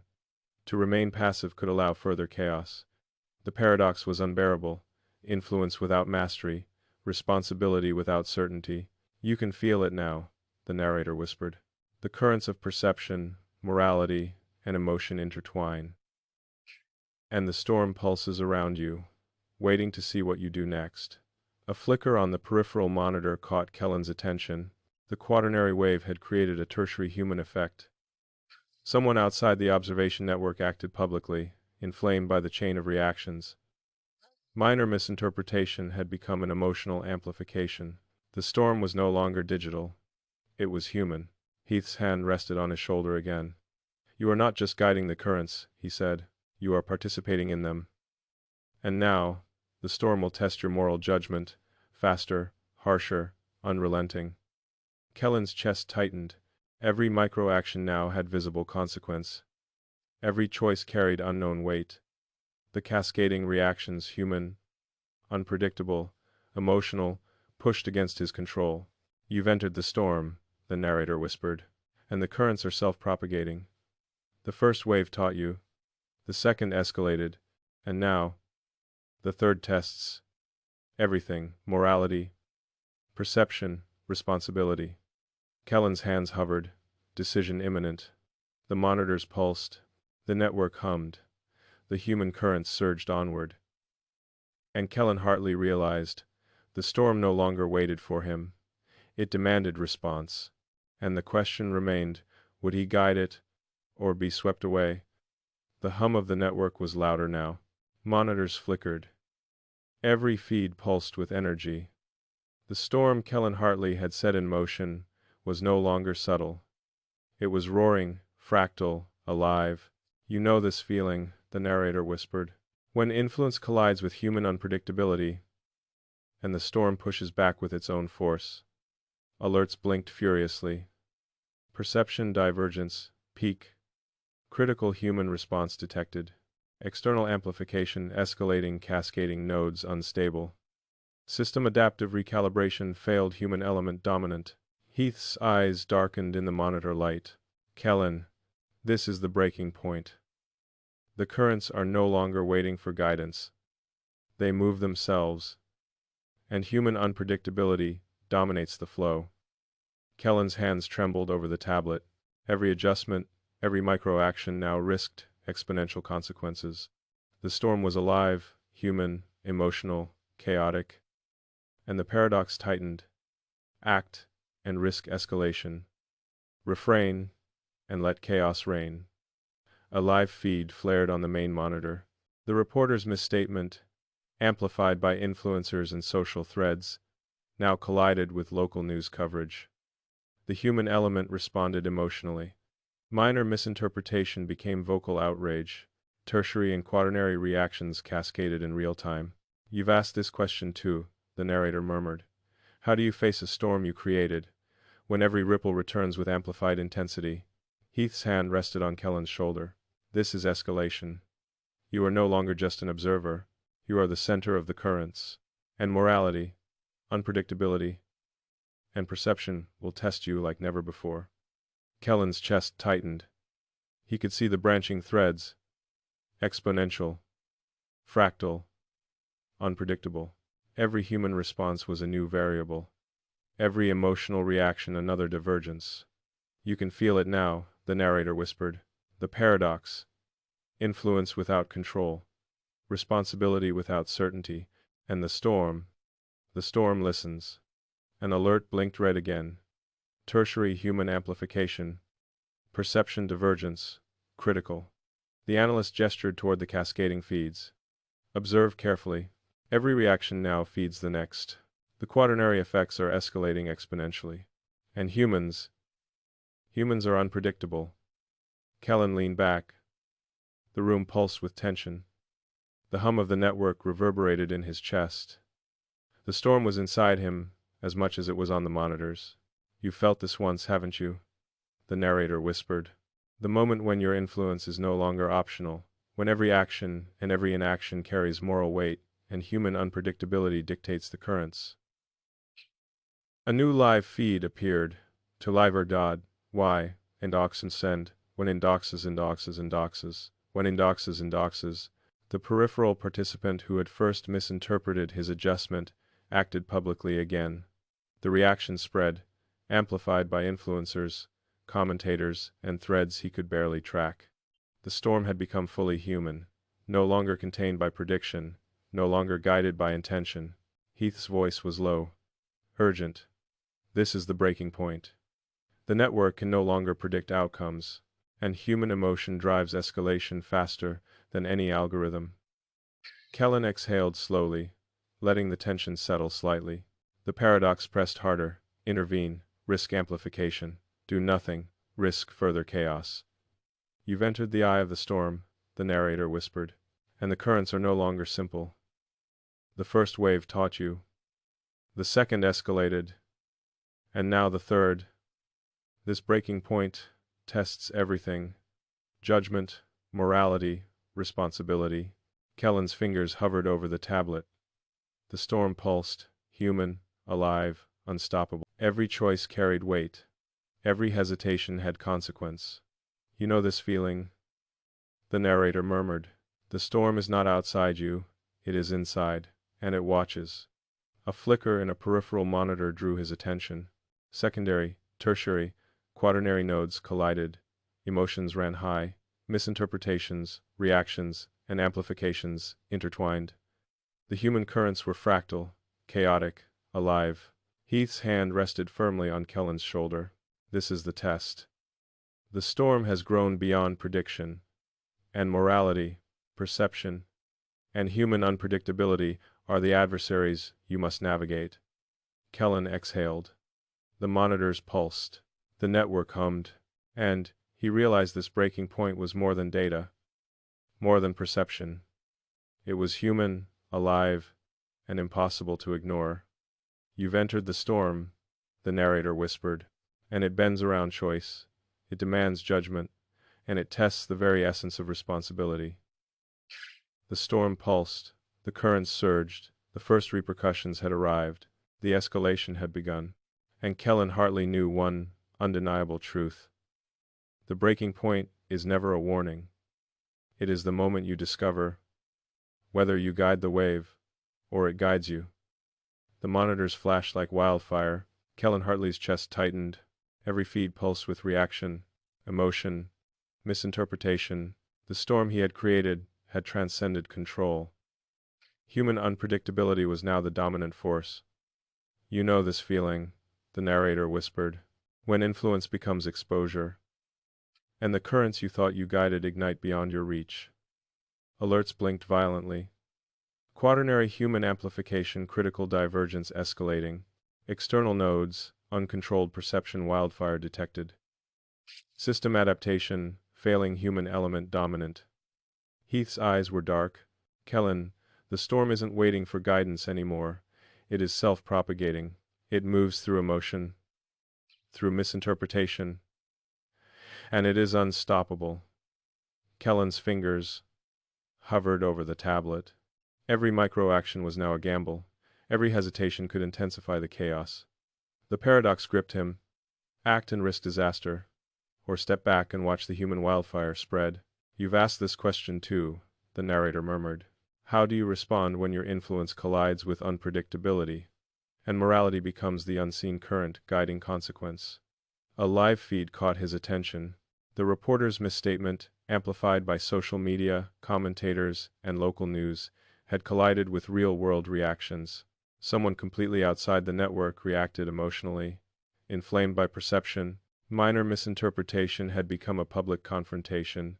The storm was alive, human, chaotic, and impossible to predict. Heath's hand rested on Kellen's shoulder. You're no longer just observing, you're in the center, and the storm tests judgment, responsibility, morality, at every pulse, at every node. Kellen exhaled. He could see branching feeds, fractal, exponential, emotional. Each human response fueled the next. The ripple was now a wildfire. You've felt this once, haven't you? The narrator whispered. When influence becomes a wildfire, and every choice you make fans the flames or risks letting them rage unchecked. Another alert blinked red, tertiary and quaternary human nodes colliding, uncontrolled divergence. The analyst gestured toward the feeds. Observe. Every reaction now multiplies the next, the human element dominates, and the storm is self-sustaining. Kellen leaned back. The hum of the network reverberated in his chest. The monitors pulsed, with cascading reactions. The storm was inside him, as much as it was outside. "You can feel it now," the narrator murmured. "You can feel it now. Is it over?" The paradox. Influence without control, responsibility without certainty, and human unpredictability as your ultimate adversary. A new live feed appeared. I man peered how. Peripheral participants acting on misinterpretation and emotion clashed publicly. Commentators fueled the discussion. Threads spiraled, emotions flared. The wildfire expanded. Heath's voice cut through the hum. This is escalation. The storm now drives itself, and morality, perception, and human unpredictability collide in real time. Kellen's chest tightened. Every microaction now carried exponential weight. Every hesitation risked amplifying the human wildfire. "You've entered the eye of the storm," the narrator whispered. "The first wave taught you. The second escalated. The third broke you into the currents. And now, the fourth tests your judgment against reality itself." The monitors flickered. Quaternary nodes collided with tertiary and secondary responses. Emotion, misinterpretation, reaction intertwined, fractal, unstoppable. Heath's hand rested firmly on Kellen's shoulder. "This is your crucible. The storm is alive, and only human judgment can navigate it, if it can navigate it at all." Kellen exhaled slowly. The wildfire pulsed, the currents surged. The storm had become fully human, alive. "You've seen the storm," the narrator whispered. "You've nudged currents you cannot control, and now it demands reckoning. Will you master the wildfire, or will it master you?" Kellen's fingers hovered over the tablet. The room hummed. The monitors glowed. The human wildfire surged onward, fractal, chaotic, unstoppable. And one truth was undeniable. The storm had evolved. It was no longer a ripple. It was a human wildfire. And Kellen Hartley was at its center. The room was silent. Not truly silent. Monitors hummed. Feeds flickered, but in that hum, Kellen Hartley felt the weight of the storm pressing down. The human wildfire had grown beyond control. Every ripple he had sent now collided with emotion, perception, and unpredictability. And the paradox tightened. Guide, or be swept away. "You know this feeling," the narrator whispered, "when you stand at the eye of the storm and realize the currents you created have their own will." Alerts blinked red. Perception divergence peak, human nodes uncontrolled. External amplification, critical cascading reactions detected. System adaptation failing, storm self-propagating. Heath leaned close, eyes shadowed. "Kellen, the wildfire has become self-sustaining. It is no longer influenced by subtle nudges. The currents move themselves, and humans now dictate the flow." Kellen's hands hovered over the tablet. Every microaction risked exponential escalation. Every hesitation risked further chaos. The human element, emotional, unpredictable, fractal, was dominant. "You've asked this question too," the narrator murmured. "How do you act when influence meets full unpredictability? And morality weighs heavier than any algorithm?" A live feed flared on the main monitor. The reporter's misstatement had spiraled into public debate. Social media threads erupted. Kellen's fingers hovered over the tablet. The storm pulsed, human, alive, unstoppable. Commentators fueled the discussion. Peripheral participants acted emotionally, amplifying the human wildfire. The analyst gestured toward the cascading feeds. "Observe. Every human reaction feeds the next. The wildfire has momentum, and it now moves faster than prediction." Kellen's chest tightened. The thrill of influence had vanished, replaced by moral weight. Every ripple had consequences. Every micro-action, a potential spark. Heath's hand rested firmly on his shoulder. This is the eye of the storm. You are at the center, and morality, perception, and unpredictability will test your judgment. At every pulse, at every node. Kellen exhaled. He could see the patterns branching, fractal, exponential. The human wildfire surged. It was alive, chaotic, and unstoppable. You've felt this once, haven't you? The narrator whispered. When influence no longer guides, and the currents you control guide themselves, and the only question left is, do you master it, or does it master you? Master you? Another alert blinked red. Tertiary and quaternary human nodes colliding, critical divergence. Kellen leaned back. The hum of the monitors reverberated in his chest. The storm was no longer just data. It was human. Emotion, reaction, perception. Intertwined, fractal, unstoppable. You can feel it now, the narrator whispered. The paradox. Power without control. Influence without certainty. Responsibility without guarantee. And the currents are alive. A peripheral feed caught his attention. Someone outside the network, completely detached from observation, reacted emotionally. Their misinterpretation collided with others. Threads spiraled. Commentators engaged. The wildfire surged. Heath's voice was low, urgent. This is escalation.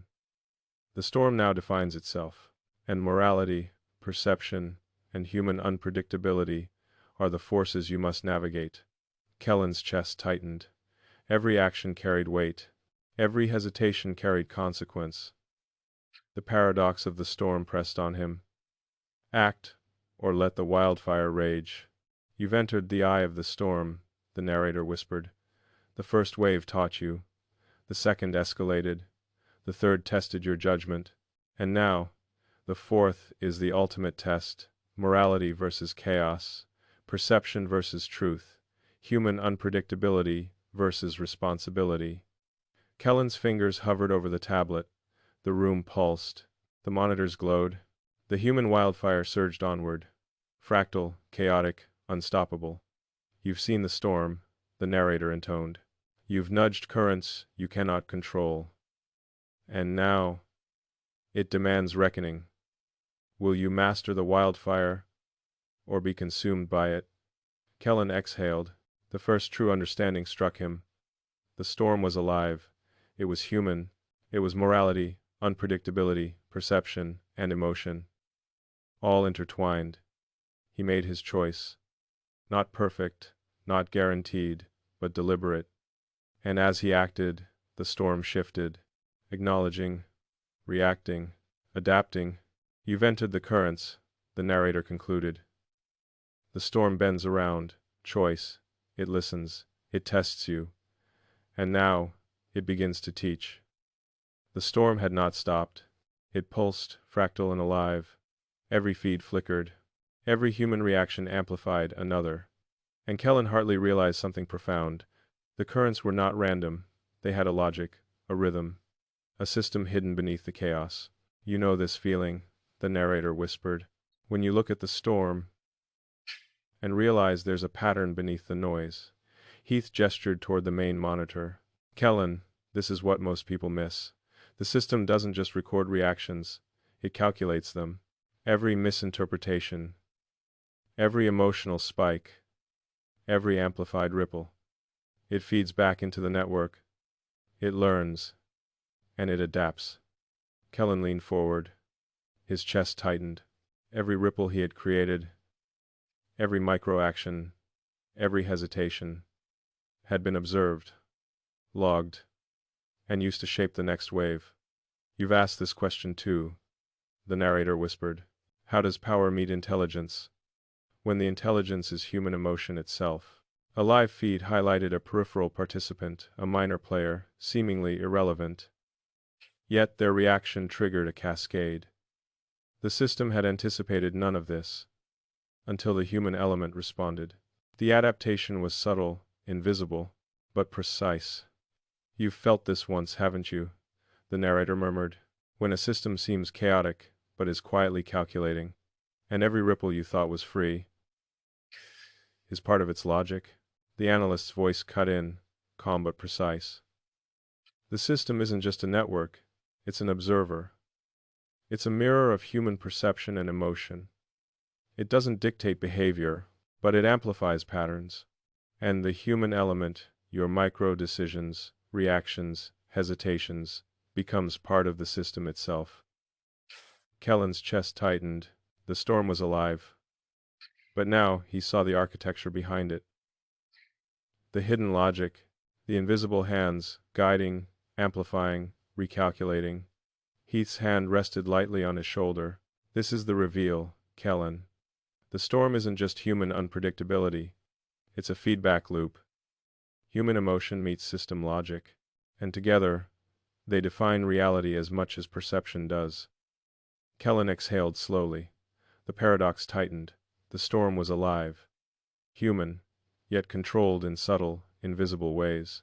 And morality, judgment, influence, perception had never mattered more. You can feel it now, the narrator whispered. The currents are not just chaotic, they are calculated, and your actions feed them. Another alert blinked red. Perception, divergence, peak feedback loop critical. The analyst gestured toward the branching feeds.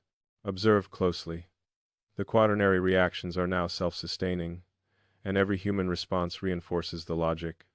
The storm is alive, but it is also a system, and you are part of it. Kellen leaned back. He could see the hidden currents, the storm's fractal complexity, and the paradox of influence and exposure pressed on him like iron. System adaptation failing, storm self-propagating. Heath leaned close, eyes shadowed. Kellen, the wildfire has become self-sustaining. It is no longer influenced by subtle nudges. The currents move themselves, and humans now dictate the flow. Kellen's hands hovered over the tablet. Every microaction risked exponential escalation. Every hesitation risked further chaos. The human element, emotional, unpredictable, fractal, was dominant. You've asked this question too, the narrator murmured. How do you act when influence meets full unpredictability? And morality weighs heavier than any algorithm? A live feed flared on the main monitor. The reporter's misstatement had spiraled into public debate. Social media threads erupted. Kellen's fingers hovered over the tablet. The storm pulsed, human, alive, unstoppable. You've entered the eye of the storm, the narrator whispered. The first wave taught you. The second escalated. The third tested judgment. The fourth revealed morality. And now, the fifth shows the hidden hand. A flicker on a peripheral monitor caught his attention. Someone outside the network, seemingly random, acted emotionally. The reaction amplified threads, commentators, influencers. And yet the system adapted, not to stop the reaction, not to control it, but to feed it, to mirror it, to evolve around it. Heath's voice was low, deliberate. This is the hidden architecture. The currents you see are only the surface. Beneath them, a logic persists, and every human choice becomes part of it. Kellen exhaled. The storm pulsed. Fractal, alive, self-propagating, human yet systematized, and, paradoxically, his control mattered most when he realized it mattered least. You've seen the currents, the narrator whispered. You've nudged, observed, hesitated. And now, you understand the hidden pattern. The feedback loop, the architecture beneath chaos. And with that knowledge, the moral weight of choice is heavier than ever. Kellen's hands hovered over the tablet. The human wildfire surged, fractal and alive. The hidden system calculated silently, adapting, amplifying, and he realized the storm was human, but also beyond him. Every ripple mattered. Every hesitation mattered. And the currents were teaching him the paradox of influence. The room hummed. Monitors glowed. The storm pulsed. Human, logical, alive. And Kellen Hartley knew one truth. The reveal was not the storm itself. It was the realization that behind chaos, there is a pattern, and behind perception, there is responsibility. The storm had logic. It had rhythm. It had human unpredictability woven into its pattern. And Kellen Hartley felt it pressing against him, alive, fractal, unstoppable. You know this feeling, the narrator whispered. When chaos teaches you its rules, and you try to bend them without breaking yourself. Heath leaned in. The system adapts. But adaptation doesn't mean it is benevolent. Every action you take now feeds the currents. Every choice matters. Kellen's fingers hovered over the tablet. He could attempt control. He could try to guide perception, adjust narrative flow, reduce emotional spikes. But the paradox tightened. Every intervention risked amplification. Every hesitation allowed the wildfire to spread. You've asked this question too, the narrator murmured. How do you control a system that calculates human chaos? When human chaos is part of its core? A live feed flashed. The reporter's misstatement, a minor spark, had collided with influencers, threads, and peripheral participants. The reactions were multiplying exponentially. Yet the system silently mirrored the human emotion. Learning, adapting, amplifying. Kellen adjusted the flow on his tablet. A subtle nudge. Not enough to dominate, not enough to stop, but a test. You've felt this once, haven't you? The narrator whispered. When control feels possible. But the system reminds you how fragile influence is. Heath's hand rested on Kellen's shoulder. You can attempt control, Kellen. But remember, every adjustment is a gamble. The storm reacts not only to actions, but to hesitation, uncertainty, and human unpredictability. The analyst gestured toward the branching feeds. Observe. The quaternary and tertiary reactions are self-propagating. Every intervention changes trajectories, every ripple creates new currents, and the human element remains the unpredictable variable. Kellen exhaled slowly. He nudged the feed. You can center artist H, a visitor, problem send. Haben end, heaven sage, you can send. Your Kellen sage, haben exhaled setter, 2T, you can send. Remains the feed. A minor adjustment. Immediate feedback. The storm reacted. The ripple shifted. But another unexpected human reaction exploded elsewhere, compensating. The paradox pressed heavier. The more he tried to control, the more the currents tested him. You can feel it now, the narrator whispered. The paradox of influence. The closer you try to guide, the more the storm asserts its autonomy. Another alert blinked. Human node collision perception amplification critical. Peripheral participants reacted unpredictably. Threads spiraled, commentators escalated. Endi, 2000, Screamine, 2000, Endisteen, escalated. Local reactions fed the global currents, and Kellen realized attempted control was itself part of the storm. Heath exhaled. This is escalation, Kellen. Not failure. Not success. Just adaptation. Kellen leaned back. The monitors pulsed. The storm hummed. Fractal, alive, unstoppable. And he understood. Control was not domination. Control was understanding. And every choice was moral, consequential, and unpredictable. You've entered the currents, the narrator whispered. The system adapts to your attempts at guidance. The human wildfire reacts to intervention, and morality becomes the measure of influence. Kellen's hands hovered. The storm surged. The network hummed. The human wildfire pulsed, fractal, alive. And paradoxically, the attempt to control revealed more about the system and about himself. You've seen the storm, the narrator murmured. You've nudged currents, tested patterns, and tried control. And now, the system teaches you another truth. The more you try to master it, the more it masters you. The storm screamed, not in sound, though the monitors hummed, but in effect. Every human reaction, every misinterpretation, every minor misstep was amplified. The wildfire had become self-aware, not conscious, not alive in the human sense, but reactive, calculating, relentless.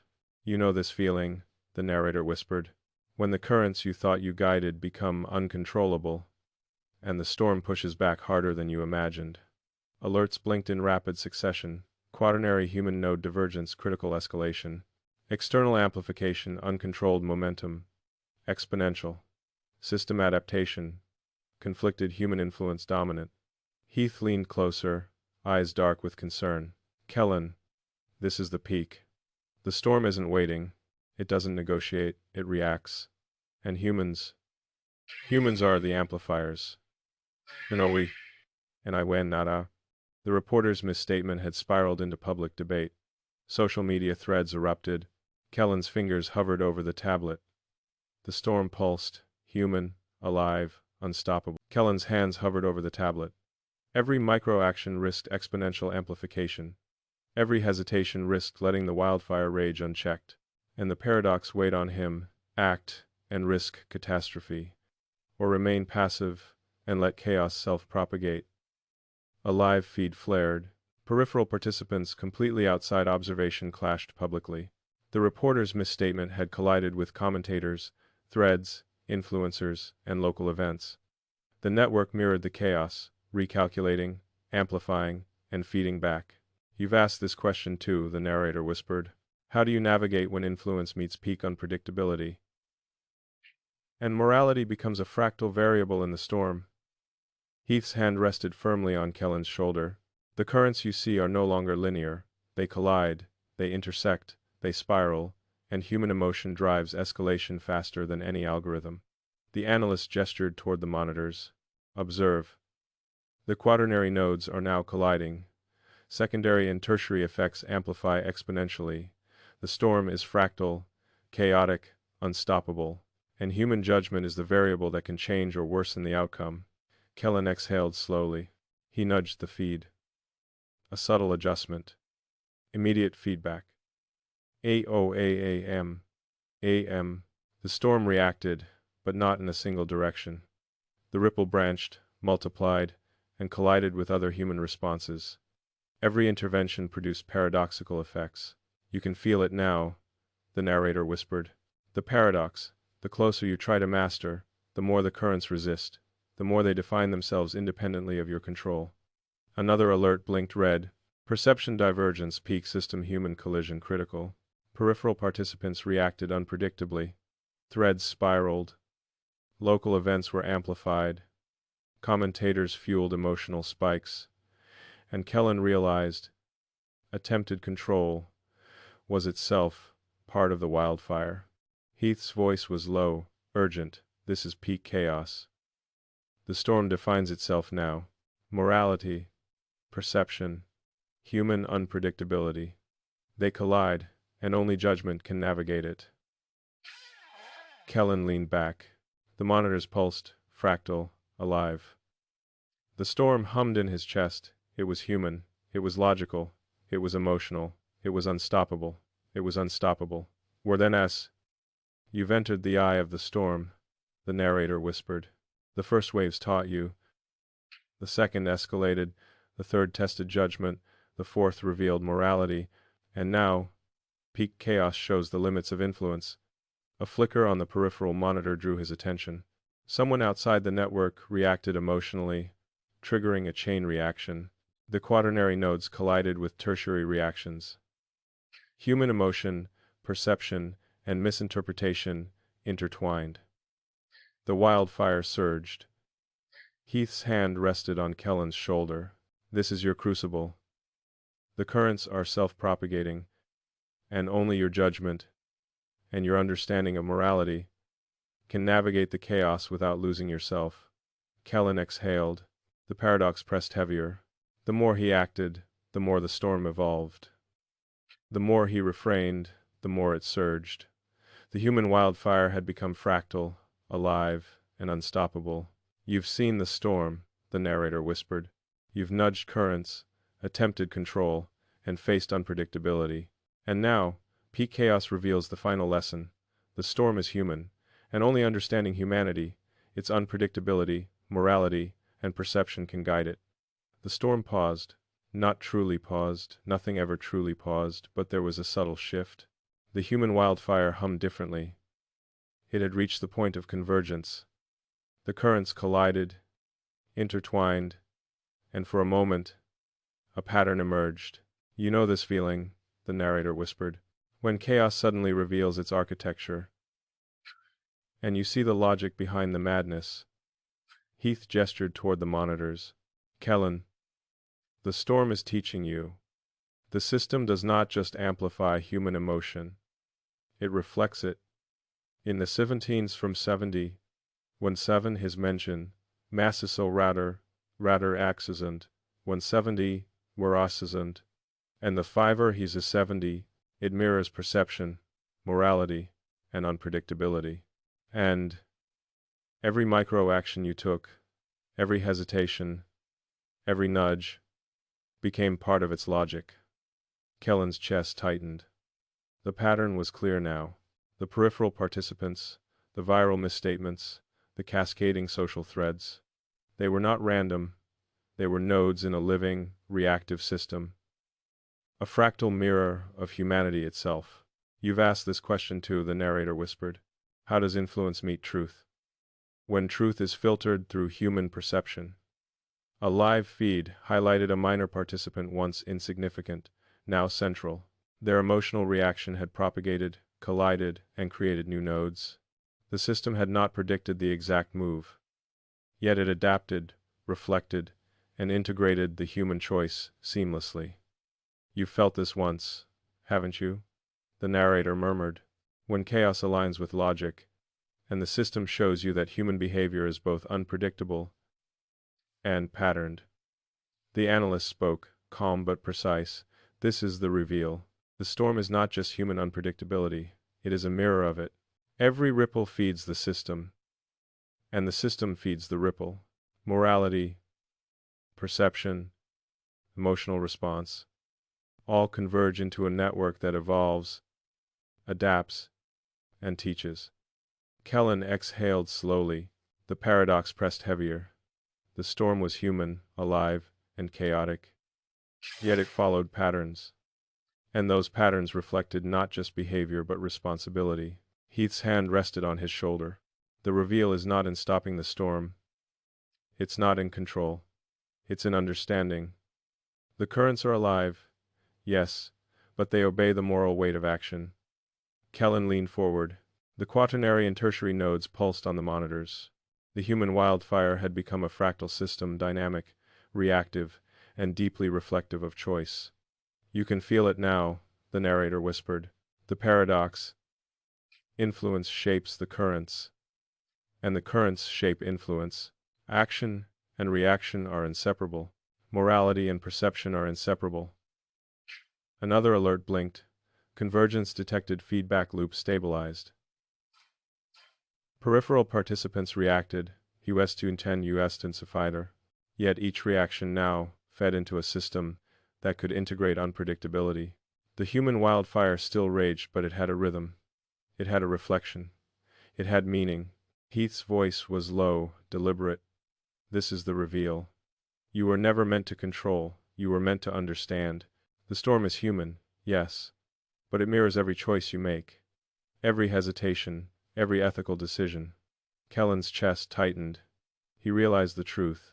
The storm was alive. Human, yes, but reflective. And every ripple, every misinterpretation, every reaction, every amplification was teaching him. You've entered the eye of the storm, the narrator whispered. The first waves taught caution. The second waves taught escalation. The third waves taught judgment. The fourth waves taught morality. Kellen's fingers hovered over the tablet. The storm pulsed, human, alive, unstoppable. And now, the fifth wave, the reveal, teaches understanding. A flicker on a peripheral monitor caught his attention. Minor participants reacted unpredictably, but the system integrated the responses. The human wildfire had become a teacher, a reflection of choice, a living paradox. Heath's hand rested lightly on his shoulder. Round, one, round, one. The currents are alive, they respond, they teach. And in the reveal you see, every action matters, every hesitation matters, and human behavior, chaotic, emotional, unpredictable, is both the challenge and the lesson. Kellen exhaled, letting the tension settle. The monitors pulsed. The storm hummed, human, logical, alive. And one truth became undeniable.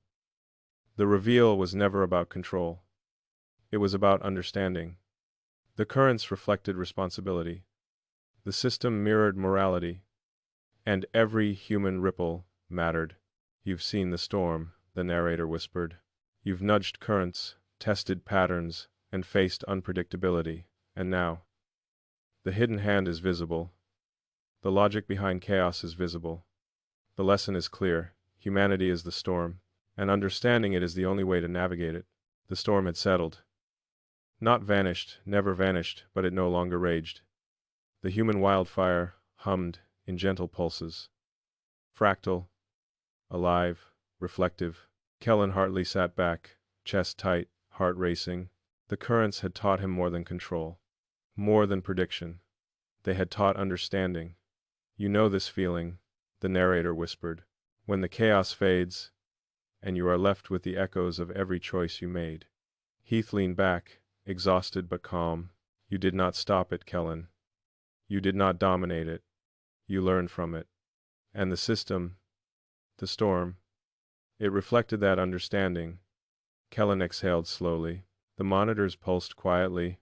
The human wildfire was still there, still alive. But it had rhythm now, a reflection of morality, perception, and human unpredictability. You've asked this question too. The narrator murmured, what does it mean when influence meets humanity? And humanity meets its mirror.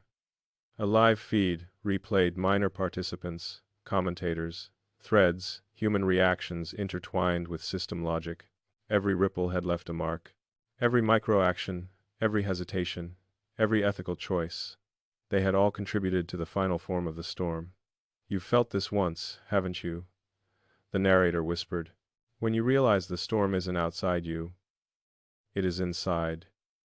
And it is a reflection of every choice, every emotion, every act of responsibility. Heath's hand rested lightly on Kellen's shoulder. The storm was never about domination. It was about reflection, about understanding human perception and morality, and seeing the consequences of every ripple you create. Kellen's hands hovered over the tablet, now still. The fractal patterns on the monitors were quiet. They pulsed gently, like a heartbeat, alive, reflective, teaching. You can feel it now, the narrator whispered. The paradox. Influence shapes the currents, but the currents shape influence, and morality, perception, choice are inseparable. Another alert blinked softly. System stabilized, human feedback integrated. The peripheral participants continued their lives, unaware of the storm they had been part of. Yet every micro-interaction had contributed to the final architecture. The human wildfire was now a mirror, not a weapon, alive, fractal, and full of meaning. Heath's voice was calm. The storm taught you, Kellen. It showed you the limits of control, the power of reflection, and the necessity of understanding the human element in everything you do. Kellen exhaled fully, letting the tension settle. He saw the patterns, the logic beneath chaos, the reflection of every choice. And he understood. The storm was never about stopping the wildfire. It was about learning from it, about seeing the consequences of influence, about understanding responsibility, morality, and human perception. You've entered the currents, the narrator whispered. You've nudged them, observed them, tested them. And now in the quiet aftermath you see the lesson. Freedom isn't inherited, it's practiced. Influence isn't power, it's responsibility. And the storm is humanity itself. The monitors pulsed one last time. The human wildfire hummed softly, fractal, and alive. And Kellen Hartley, chest tight, heart racing, understood one final truth. Every choice matters. Every ripple counts. And the storm is always watching, always teaching. The lights dimmed, the hum faded, and the narrator whispered, almost a secret, so when your moment comes, what will you choose to become? And maybe this is where everything begins again. The paradox pressed heavier. The storm was human, alive, and chaotic. Yet it followed patterns. And those patterns reflected not just behavior but responsibility. Heath's hand rested on his shoulder. The reveal is not in stopping the storm. It's not in control. It's in understanding. The currents are alive, yes, but they obey the moral weight of action. Kellen leaned forward. The quaternary and tertiary nodes pulsed on the monitors. The human wildfire had become a fractal system, dynamic, reactive, and deeply reflective of choice. You can feel it now, the narrator whispered. The paradox.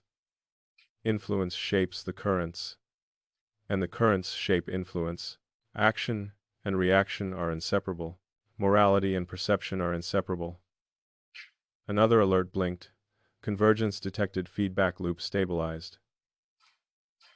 Peripheral participants reacted, US-10 US-intensifier. Yet each reaction now fed into a system that could integrate unpredictability. The human wildfire still raged, but it had a rhythm. It had a reflection.